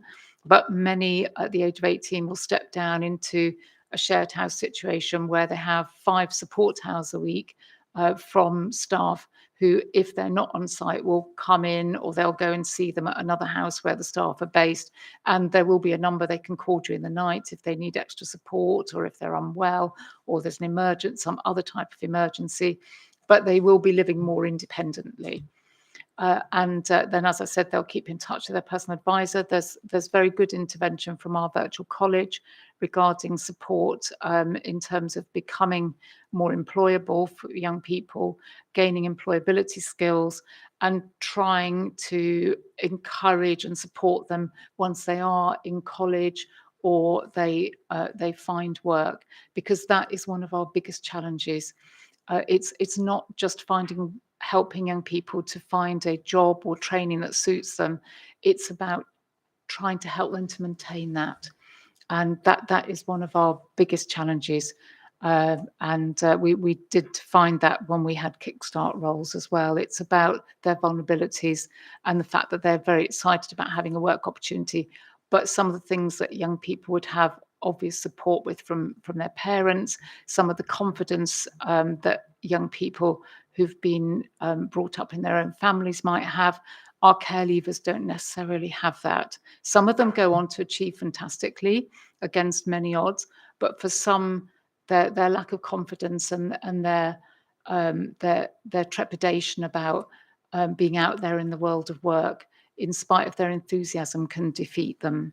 So we have to put a lot of effort into actually supporting young people when they have those opportunities. Thank you for that. I've got both hands. So, just because Councillor Bath did say first, but yes, please go for it, Councillor Bath. I was just going to sort of reiterate what Chris has said. I mean, this is a really important area in terms of care leavers, because they do require a substantial amount of support. And when you have conversation with young people who are about to leave care, I think their biggest worry is housing and how they'll sort of support themselves financially, and just having that support is incredibly important. It's important for it would apply to any young person, wouldn't it? So I think even so more. But what I really wanted to say was this support to engage with education, employment and training is really important, because as you would have seen that although 60% of our care leavers are in employment, 40% are not. So we obviously need to do as much as we possibly can to make sure that we strengthen those pathways for them to either, go into education, employment or training. And as you know, that we have a pledge which is about supporting, which will hopefully support our care leavers as well. And it is about increasing that employability of young people, which I hope will also support care leavers as well. We will, obviously, it's early days yet in terms of how we are working towards the Youth Guarantee Pledge, but there will be enough support in there, a targeted support for care leavers as well. No, thank you for that. Before I bring Richard Foot, Steve, did you want to say? Councillor Bath has probably stolen about 95% of my thunder there, but just to put the emphasis on that, that's fine. We have been doing some work with the EY Foundation over the last 18 months. They run a very successful support programme for care leavers into employment. That we've run it with a small cohort here in Hounslow over the last 2 years. Where we are at is potentially getting that to be a complete offer to every care leaver leaving our care to enter the EY Foundation arrangement. And hopefully we'll be launching that as part of the Youth Skills Guarantee in June. So there will be a pathway into employment and training for every care leaver leaving our care. The other particular pressure for us on the NEET issue, which has arisen with the increase in the number of unaccompanied asylum-seeking children, is the particular challenges that cohort bring to stabilisation, trauma, and getting through their experience, because they, as you can see, come into our care very late, age 16, 17 in general. We have about a year to prepare them for adulthood, which potentially is about leave to remain in the UK and into employment. So there's a particular challenge bubbling up there as well. Thank you for that, Steve. If I can just, because there is questions that I do need to get through. So if I could just ask Councillor Tuck. Councillor Foot, I'll take yours afterwards, but Councillor Tuck, please. Thank you, Chair. My question in particular, which I had written, has been answered, but I have a slight varied question. Like you mentioned about the asylum seeker children in care. What are we doing for their language barriers? Because definitely not all will be English-speaking children, and it's very difficult to communicate specifically with children who do not speak English. And if we have a predominant staff who only speak English, and we don't have somebody who can translate, so do we have some measures for that? If they're in our care, therefore they're under 18, we have a legal duty to provide an education for them. As you rightly say, Councillor, some of that is a language barrier. Fair to say a significant number of our young people coming as unaccompanied, English, they have mastered the language. It's not a particular problem. For some it is, and we will, through the virtual school college, put in arrangements there to support them, whether in the school. A number of our schools are very good at providing additional support through bits of technology. So children are in the classroom learning or in a college setting learning, but they're also gaining from additional access to language support as well. Fair to say, since September, when our numbers went up from our quota level at about 70 to what was the peak of about 175, we were significantly pressured to find that additional support for that additional cohort. And that has been a challenge for us over the last 4 months to respond to just the level of need. Can I just pause there? So can we just, I do want to just bring a motion for standing order to extend this session as time permits. Is that okay? Seconded. Seconded? Agreed. Yep, thank you. Yep, that's great. Thank you very much. Councillor Biddulph, yes, if you could ask your question. Thank you. Thank you. And it's a follow-up from a previous meeting.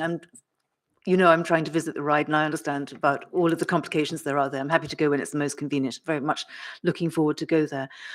We had a very interesting meeting here with your predecessor, I think, Councillor Bath. I don't think it was a committee meeting. I think it was an event for carers. I don't remember it exactly, but Councillor Bruce brought some carers along to meet us and talk about their experience. And one of the things that emerged, particularly in a few one-to-one conversations that I had, was that they didn't really know, after leaving our care, but still being in our care, if you see what I mean, they didn't really know where to go to get help. And one of them was living in a damp and mouldy home, for example, and didn't know how to advocate her way out of that or to get improvements. And I just wondered what we do to help them. Who acts as who are they told are their advocates? Do they know they can come to counsellors? They weren't aware, I don't think, of that counsel process, being as separate from being a corporate parent, being somewhere there that they could go for advocacy. So I wondered about that.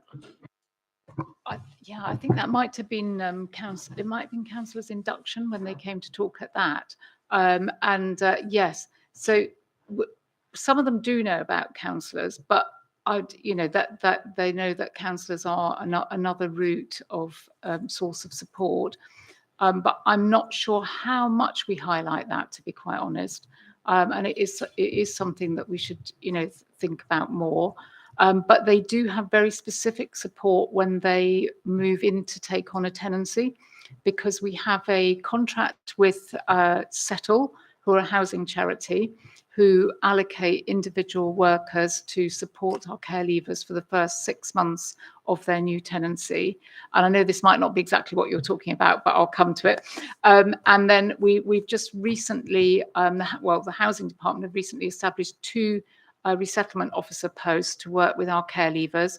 And in fact, our recent tranche of care leavers, our 22 care leavers who've just been allocated social housing in Hounslow, are being allocated between those 2 resettlement officers. And those resettlement officers will be there for them for the first year of their tenancy.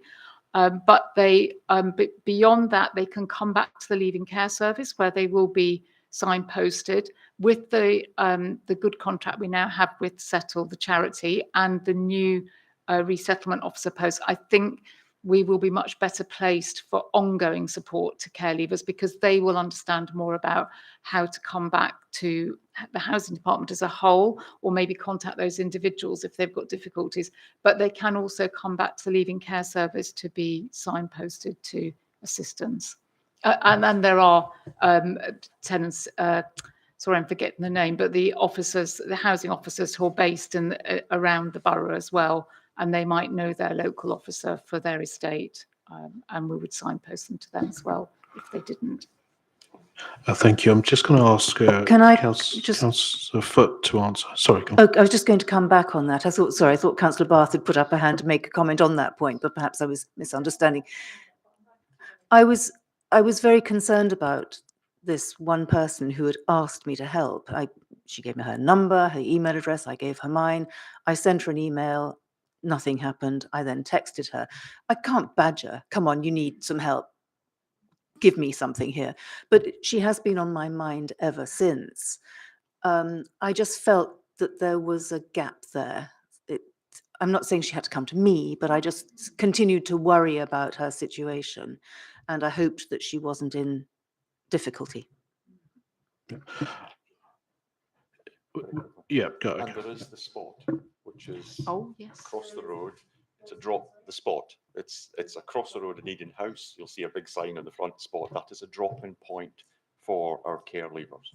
So they are aware of that. But again, I Mm. think you've hit one of the challenges for us. And I think Chris Yeah. said it, at the end of the day, Yeah. post 18, they are adults.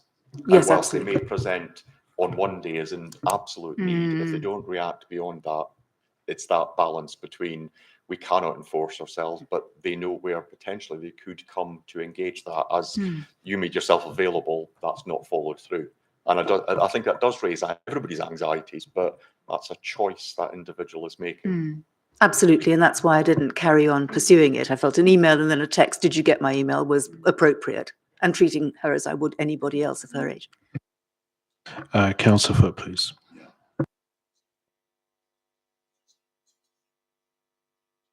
Sorry, not because I wanted to follow on from Councillor Biddle, but it does actually naturally follow on.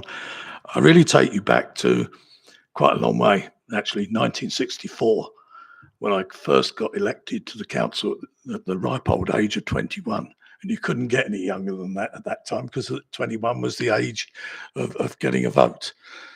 And so I got on there. But within weeks of that, I went to the children's care home in Hamworth that existed then.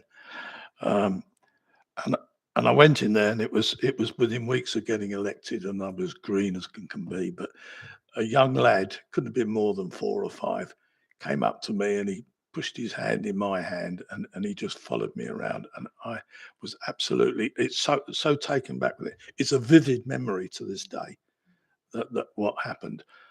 And you know, he hung on to my coattails for the entire visit, and it's something I will never ever forget. And we're now talking some 60 years later. This young lady's probably approaching retirement age now. Thank you, Councillor Foot. If I can have Councillor Sharma, please.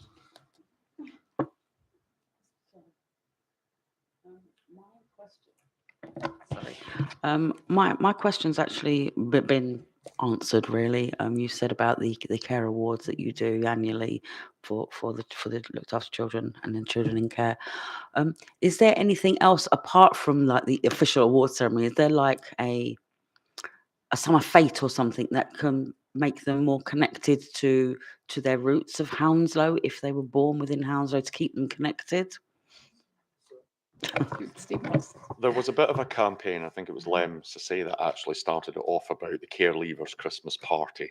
And again, you're here about balancing, identifying a group of individuals because they share one factor in life, and not losing contact and offer. So I think many local authorities set up the Christmas party for care leavers. Many tried. I tried it in my previous authority, and it did not float, because the group of youngsters at that time did not want to come together on Christmas Day in a room together because they were care leavers. So at the point where a group of youngsters would say to us they would be interested in something like that, we would always be open to it. But I'm reserved, I think, in trying to be too directive to a group of youngsters who share one characteristic. And I think I have a bit of a problem sometimes about the only characteristic we see them in sharing is the fact that they have experienced care, because their life paths to us, if you take the unaccompanied children, are so diverse that I think it's too easy to see them as care leavers or looked after or unaccompanied. And I think we need to not be in a position that there is one solution fits all those diverse needs, to be honest. Councillor Bath, please. Yeah. Thank you. Stephen is absolutely right. I mean, I chair the corporate parenting panel, and we have a young person that is the representative of young people. So she will then come and represent the views of other care leavers on there with the participation worker. But I think Stephen's hit the nail on the head. The fact that, I mean, I try and have conversations with care leavers if I come across some informal situations like an event, and they are very diverse. You can't, you can't make young people do things, and it's great to have them involved in any possible way and be creative as possible. But it's also, you've got to try and put yourself in the shoes of a parent and think, well, your child might not want to do that, so that's no different from to young people in care as well. But I just wanted to make a point that Councillor Biddulph raised earlier about being contacted by a care leaver. I think as councillors we very, very rarely get approached by care leavers or those in care for help and advice. I mean, I can count on my finger the number of times that's happened. I don't know whether that's a good thing or a bad thing, but we often get, I might get emails from foster carers or families that need help, but not often from people in care. And I think that is because I know you can get a few people that fall through the net, maybe, but we do have a very good support network. So they do have not just their social workers, but there's various structures and support that they can tap into, which which I think is really good. So I'm assuming that's why we don't get that many contact us. But yeah, no, it's interesting to hear. But to your case about the young person in not in suitable housing, obviously housing, it is a pressure to find suitable housing, but I'm surprised to hear of that particular young person in a damp and unsuitable home. I'm surprised to hear that. Yeah. Thank you, Councillor Bath. And if I can now have Councillor Perisotto, please.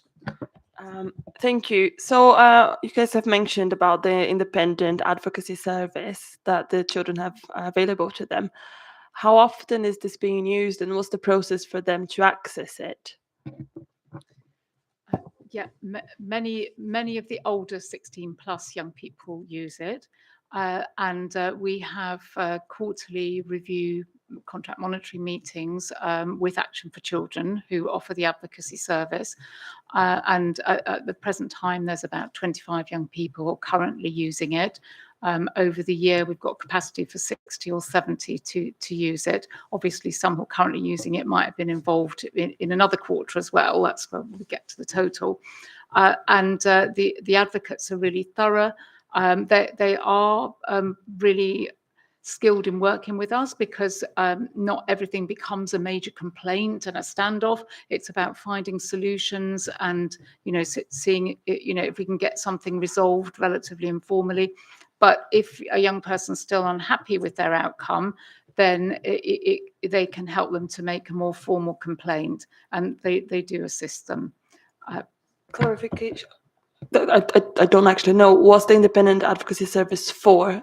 Is it for our care or for the court? So yeah, well, it's for both young people who are in our care, and it's for care leavers as well. So, sorry. Mainly focuses on their relationship with us. Yes. Because yes. our advocacy role is to advocate on their behalf. So the caseworker will advocate for our children in care. That is primarily professionally our responsibility. If the young person feels that we have not done what they think we should do, thank you, Steve. they have a route to the advocacy service to say, hang on, social work, I don't think you've done what you need to do. This advocate will help them present their case to us. And as Chris says, we seek to try and get that out of formal advocacy by understanding what they're unhappy about, rather than having to go through a formalization. In essence, not that it is a failure, but the fact that they feel that they haven't got to a place with us and the only route is advocacy, would suggest that we haven't done structurally and professionally what we need to do. So we'd rather get out of advocacy as quickly as possible than being locked in a formal process of advocacy. Thank you.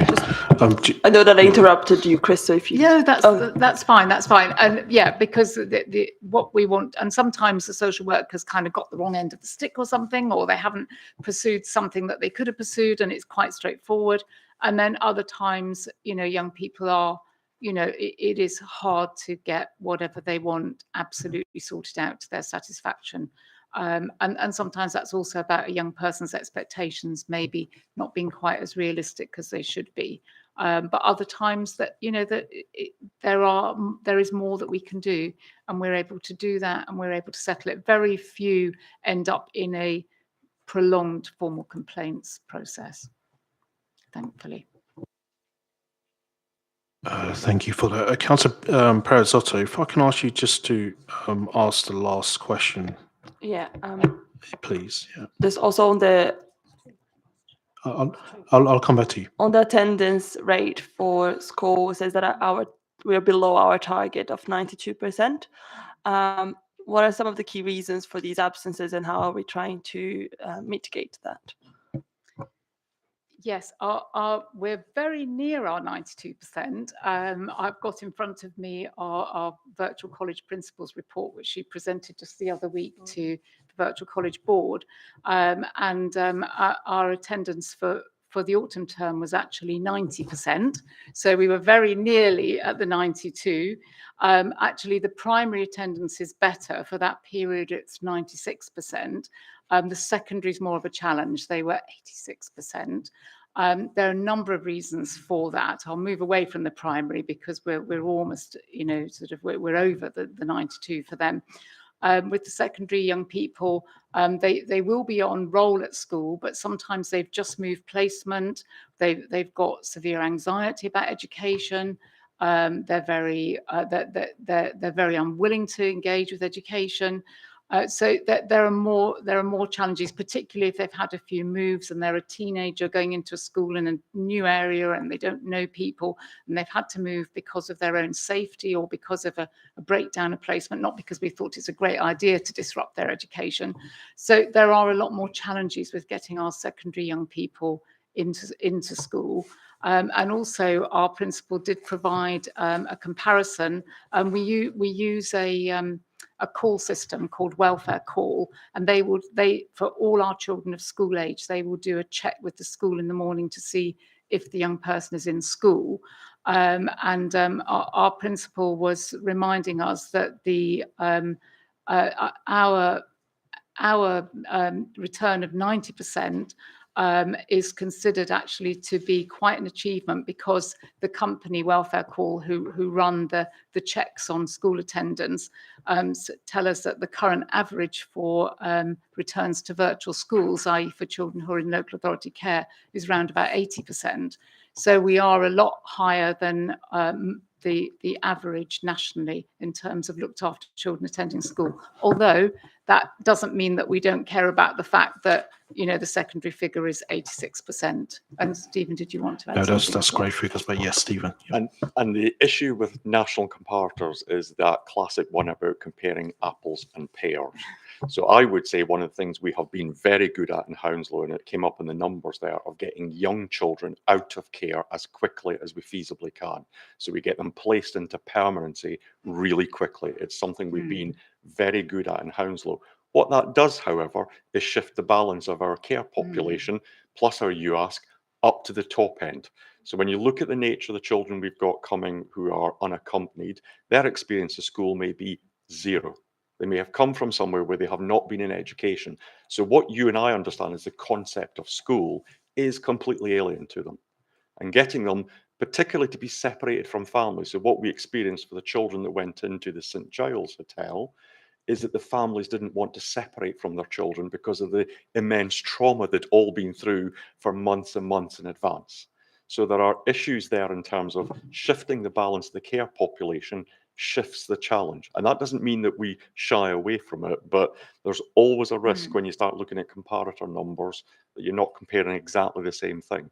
We have by age profile, a older age care group, and because of the UASC, a very distinct group. If I compare us to neighbouring authorities across the boundary, where the UASC population is 35. And that brings a whole load of education challenges for us, very different because of the disproportionate number we've got. So it's not that comparing numbers is not a good thing to do, but you need to understand what we're comparing underneath it in terms of the population you're dealing with and what that brings. Councillor Bath. To add to that, I do chair the virtual board, and the virtual board is myself and other elected members, and we hold to account the principal of the virtual college, and we do look at all these numbers. Believe you me, at every board meeting, and so we're sort of absolutely asking all the questions about attendance and looking at the numbers closely and comparing and sort of reassuring ourselves really that that as much as possible is being done to ensure that young people get the support that they need to attend school. And I'm pretty reassured from what we heard last week at the board that there is some really good strategies in place. But as Stephen said, when you look at numbers and comparisons, etc., you can kind of read what you're into. But I feel that we're going in the right direction, I think is what I'm trying to say. But just for your reassurance, we do sort of have a look at these figures and tables and have discussions at length at what that actually means for us. Thank you. Is 92% our own target or is national target?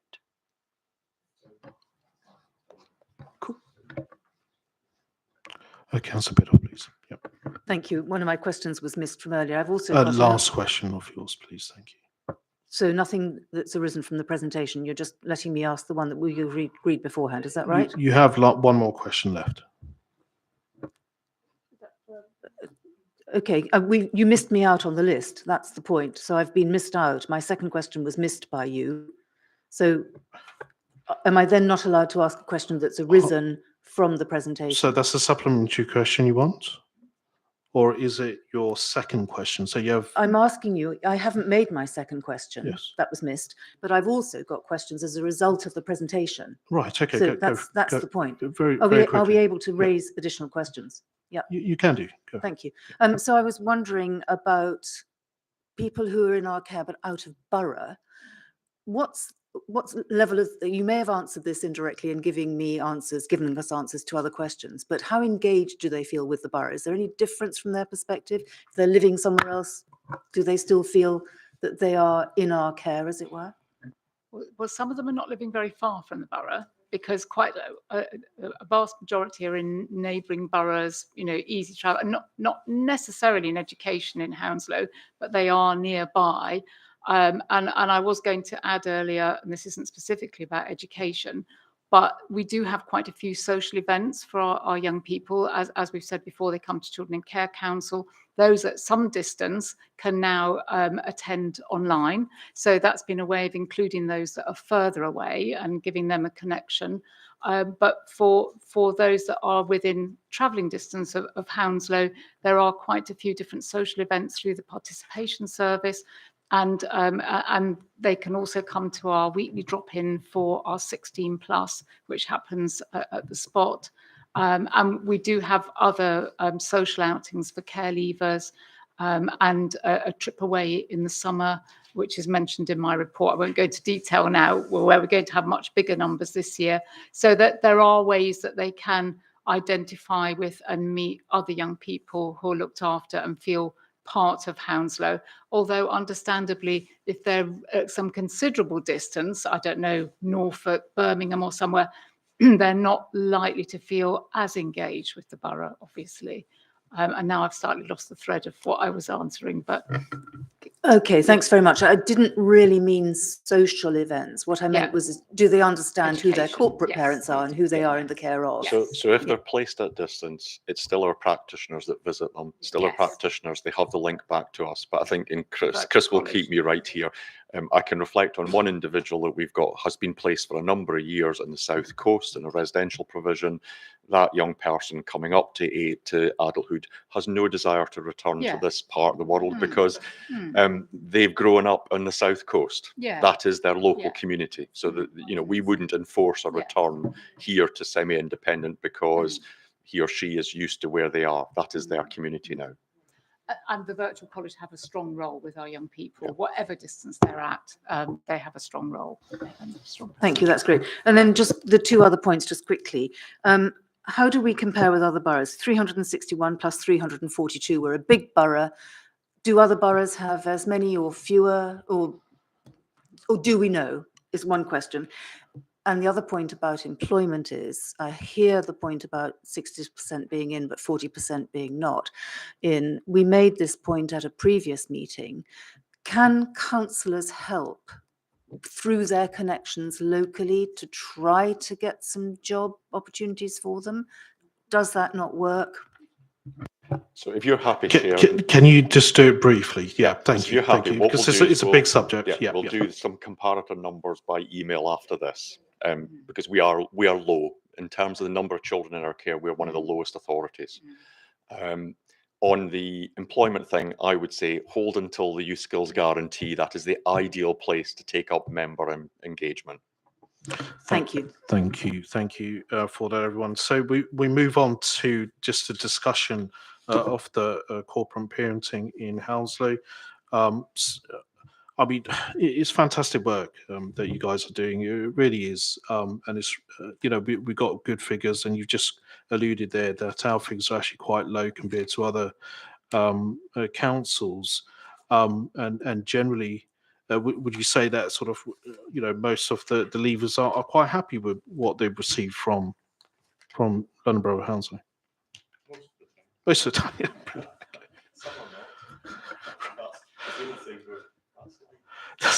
But majority of them do. But it's very, very good. It's really inspiring. It's quite good.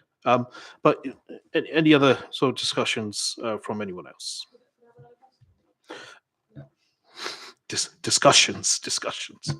Thank you. Oh, go on then. Go on.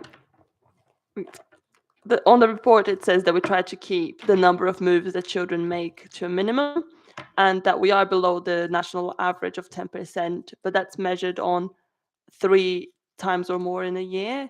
So I wonder if, compared to like 1 or 2 moves a year, how are our numbers doing?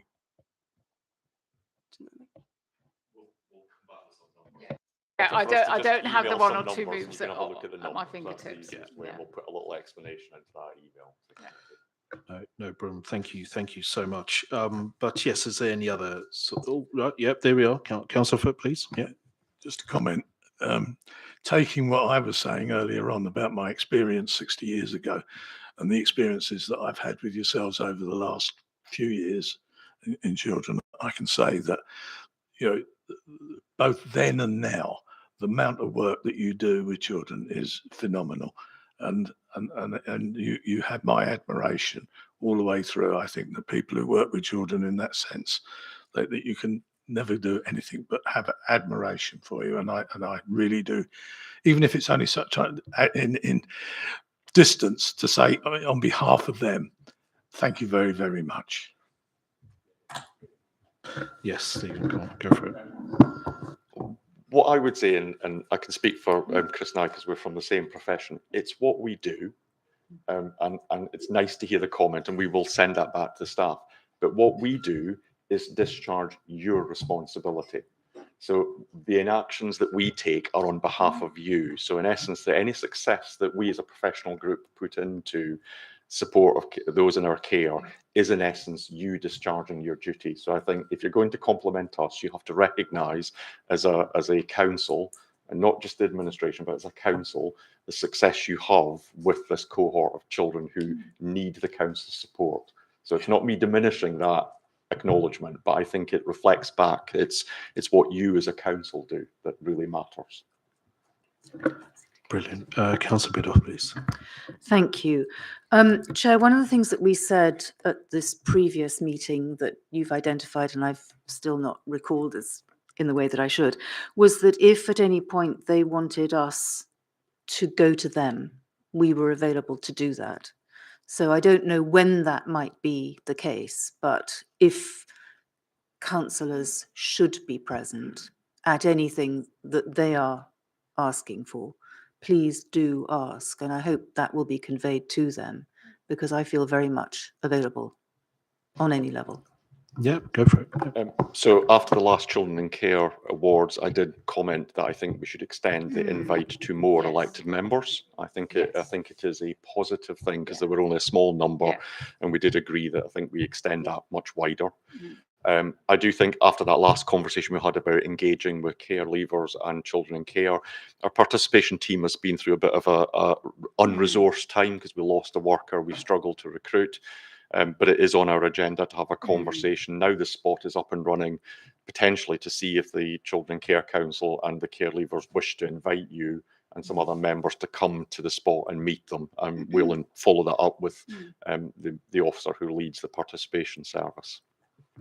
Thanks. Thank you so much for that. I'm just going to move it now, just for time purposes, to Councillor Foot to sum up a response to this. Thank you.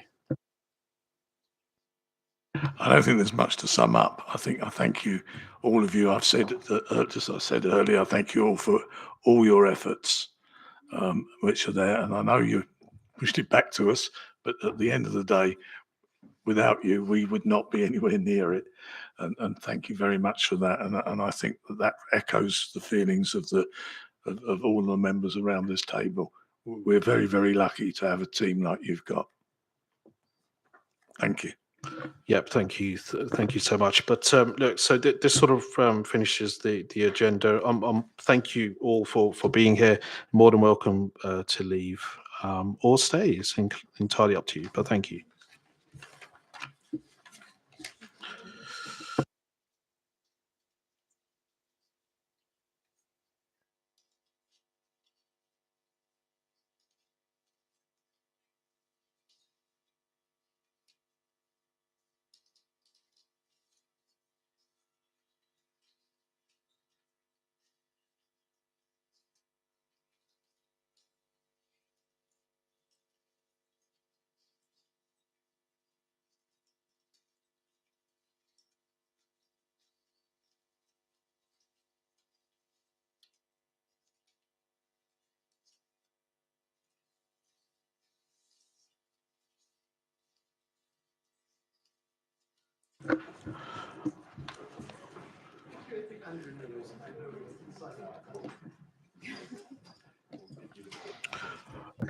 Thank you.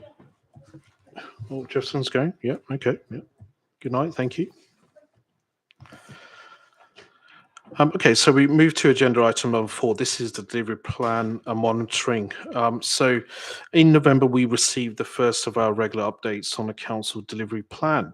We have now received a third quarter update and are asked to note changes to the approach and scrutinise what has been achieved to date. The most significant change appears to be governance shift from range of programs of work to an approach that brackets activity as sitting in a people, place or capital portfolio, and inclusion of the 3 new programs or work: organizational design, safer communities improvement, support services transformation. We won't go through the usual process of questions and discussion, focusing instead of any questions the committee might have regarding delivery plan process. Councillor Dunn and Andrew Cox, Assistant Director of Transformation and Change, are on hand to answer any questions you might have. Remember, this is a short item, so please ensure your questions are pertinent and focused. Councillor Catherine Dunn and Andrew Cox, Assistant Director of Programmes and Change, would you like to introduce the item, or would you prefer to give us straight into the questions the committee might have about the delivery plan? So I'm happy to give a very short introduction. I mean, because you've said some of it already, Chair, so I won't go over that again about the sort of restructuring of the programme. And obviously everyone's read the report, so they'll see that it's now structured in terms of place, people and capital, excuse me, and how the different programmes fit into those 3 portfolios. And also, of course, the new programmes that have been added, which you've already mentioned. So really all I want to say in addition is you will have noted that it's only the people portfolio status report that you've got in front of you tonight.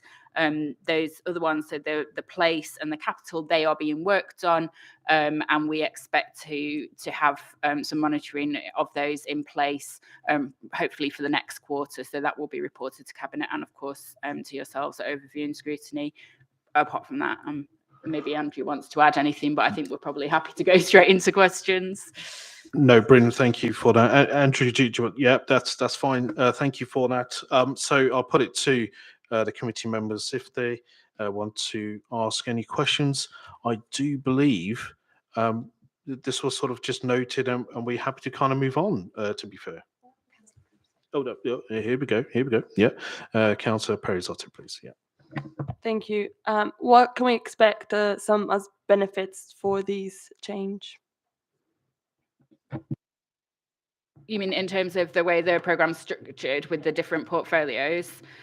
So I think it seemed to make sense to us to kind of streamline it in that way. And you'll note that the place portfolio is divided into 5 areas across the borough, and we've put everything in that is needed to meet our objectives in a particular place. So that covers things like planning, regeneration, transport, and environment. And then people is things that affect the people of the borough but are not linked to a particular place. So it would be a borough-wide programme. And I think it does explain that there is capital included in both those, but there were some things that didn't quite fit, which is for the reason for the third portfolio. I'm sure Andrew can probably add to that as well. Okay, thank you. Sorry. Yes, so absolutely, as Councillor Dunn said, a lot of it is about making sure we've got the right oversight, we've got the right, oversight and monitoring and decision making, both from an officer level perspective, but also then as that flows through to cabinet and yourselves from a sort of a monitoring and scrutiny point of view. What we recognise with the initial structure of the delivery plan, there were certain things that weren't quite aligned properly. So actually, particularly around the place portfolio, so making the right decisions in a holistic way, rather than transport separately from climate or separately from regen, as an example. So we can look at maximising the opportunity. And equally, there were items that were capitally funded, significant funding, that actually weren't included within the delivery plan. We thought we need to bring those through and have the right level of oversight and scrutiny of those, hence the inclusion of the capital portfolio. Thank you for that. Councillor Biddulph. Thank you very much. I've just got one comment to say, which is that there's an awful lot of talk about our objectives, and I know that there is a ruling party here, but there are also residents and businesses, and this is a question of taking people with you and not against them. We've had some shocking comments relayed to us in emails in relation to the earlier item on the agenda, and I simply do not want to read anywhere in any of this that the council is being dictatorial, authoritarian, combative, unconstructive, arrogant, ignoring views. And can you reassure me that that isn't going to happen? In a word, no, because there will always be people who are opposed to some of the decisions we take, and some of them do take themselves a combative view, and they're not the majority by any means. And most people, I think we can have that fantastic engagement with. But can I guarantee that we won't hear comments like that? No, of course not. Can I just have a follow-up, please? You do have to substantiate not the majority by any means, because you can't just rely on people who don't say anything, always assuming that they are going to be supporting you. You have to assume that people who respond in the majority are the majority. Yeah. I don't think we have to assume that, but we also, when I said not the majority, I meant what I'm saying is the majority are not, the majority are not hostile and are not campaigning against things we do, and are willing to have a constructive engagement and share a lot of our aims. Just to make the point, that needs to be proved. Thank you. I can't prove that, and you can't prove the opposite. Noted from both. That is pretty much it for the delivery plan, and we will of course note this all down. And of course, you do all have the agendas there with the reports built in there. So thank you all for being here, Councillor, and of course Andrew as well. We do actually move on to the next agenda item, but you're more than happy to sort of stay. Of course, you can leave as well.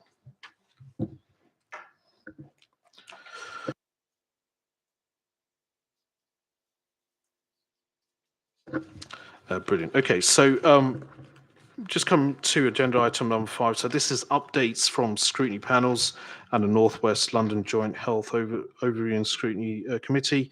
OSC will note we have 3 scrutiny panels working across the year. All 3 panels now have met at least 3 times, and I'd like to ask each panel chair to provide a short update on their work thus far. So if I could just ask Councillor Perisotto first, please.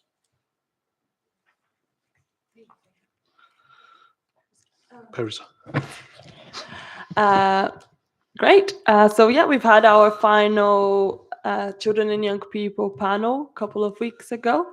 Thank you, Stephen, for being with us throughout that journey. And as just to remind the committee, we did an investigation on how the local authority is supporting children in our care who are specifically unaccompanied asylum-seeking children or have an immigration background or an immigration status need that must be supported by our local authority. So yeah, we are in the process of writing those recommendations with the feedback that was collected during that final meeting and in partnership with the our co-optees. That some of them were not in the meeting that day, and I'm working with Mikael, the officer, to put it together. And I hope next week we're going to have a meeting with Stephen and Councillor Bath to go over them. Brilliant, that's great. Thank you for that. And Councillor Sharma there, please. It's not working. Thank you, Chair. So the Health and Adult Scrutiny Panel met for its final meeting on Wednesday, the 29th of March.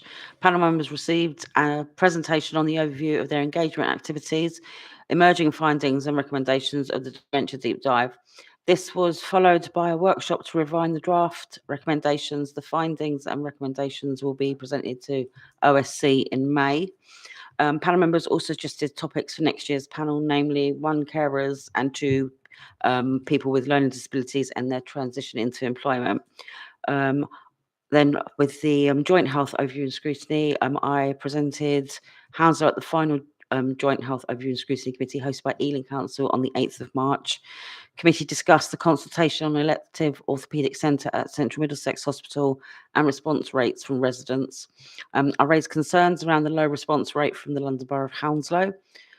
North West London reassured the committee that they were working with Transport for London to improve bus routes and patients will be assessed and provided with hospital transport.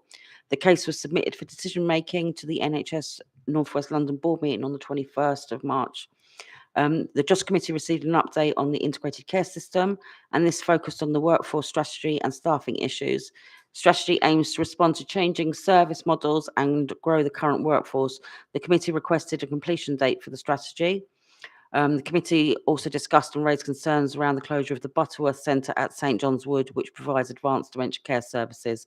The committee was reassured that North West London would work to secure suitable alternative provisions for patients in the borough.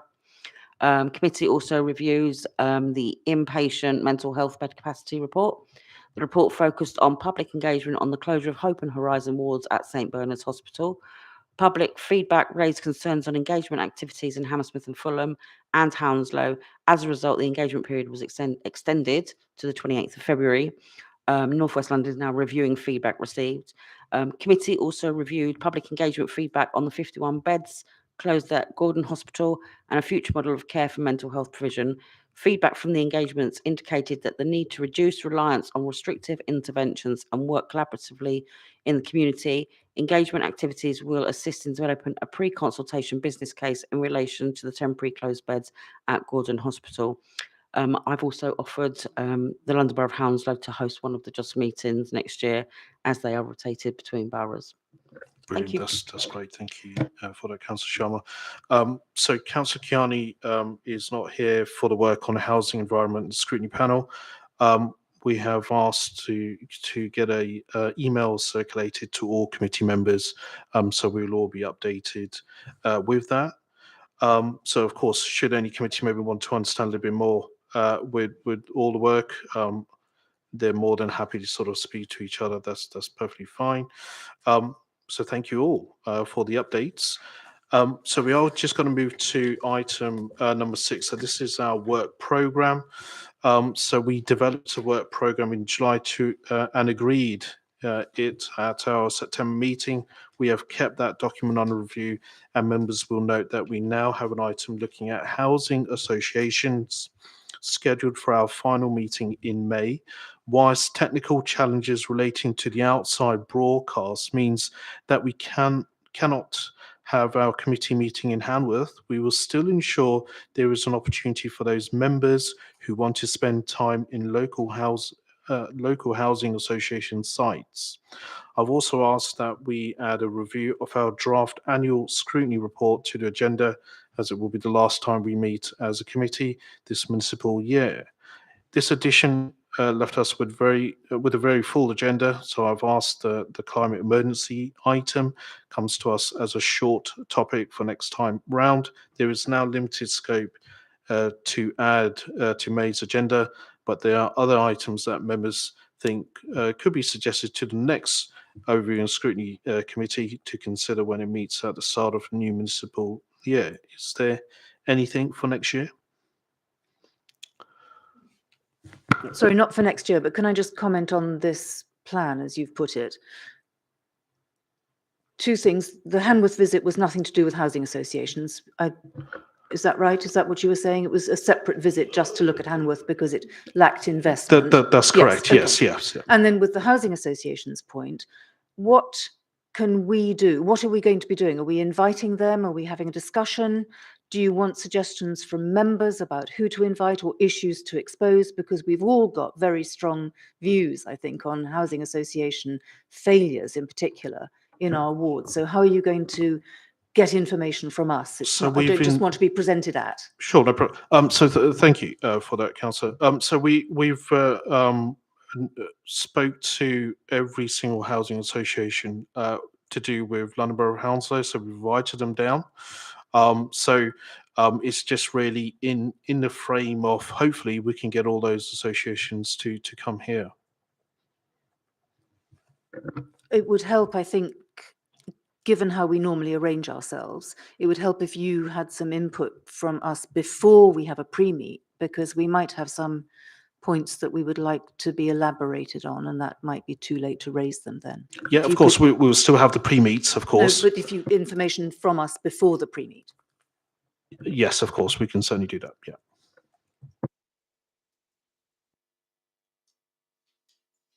Yes, Councillor. Thanks, Chair. Sorry, can I just ask for a clarification around what you were saying about the climate emergency item?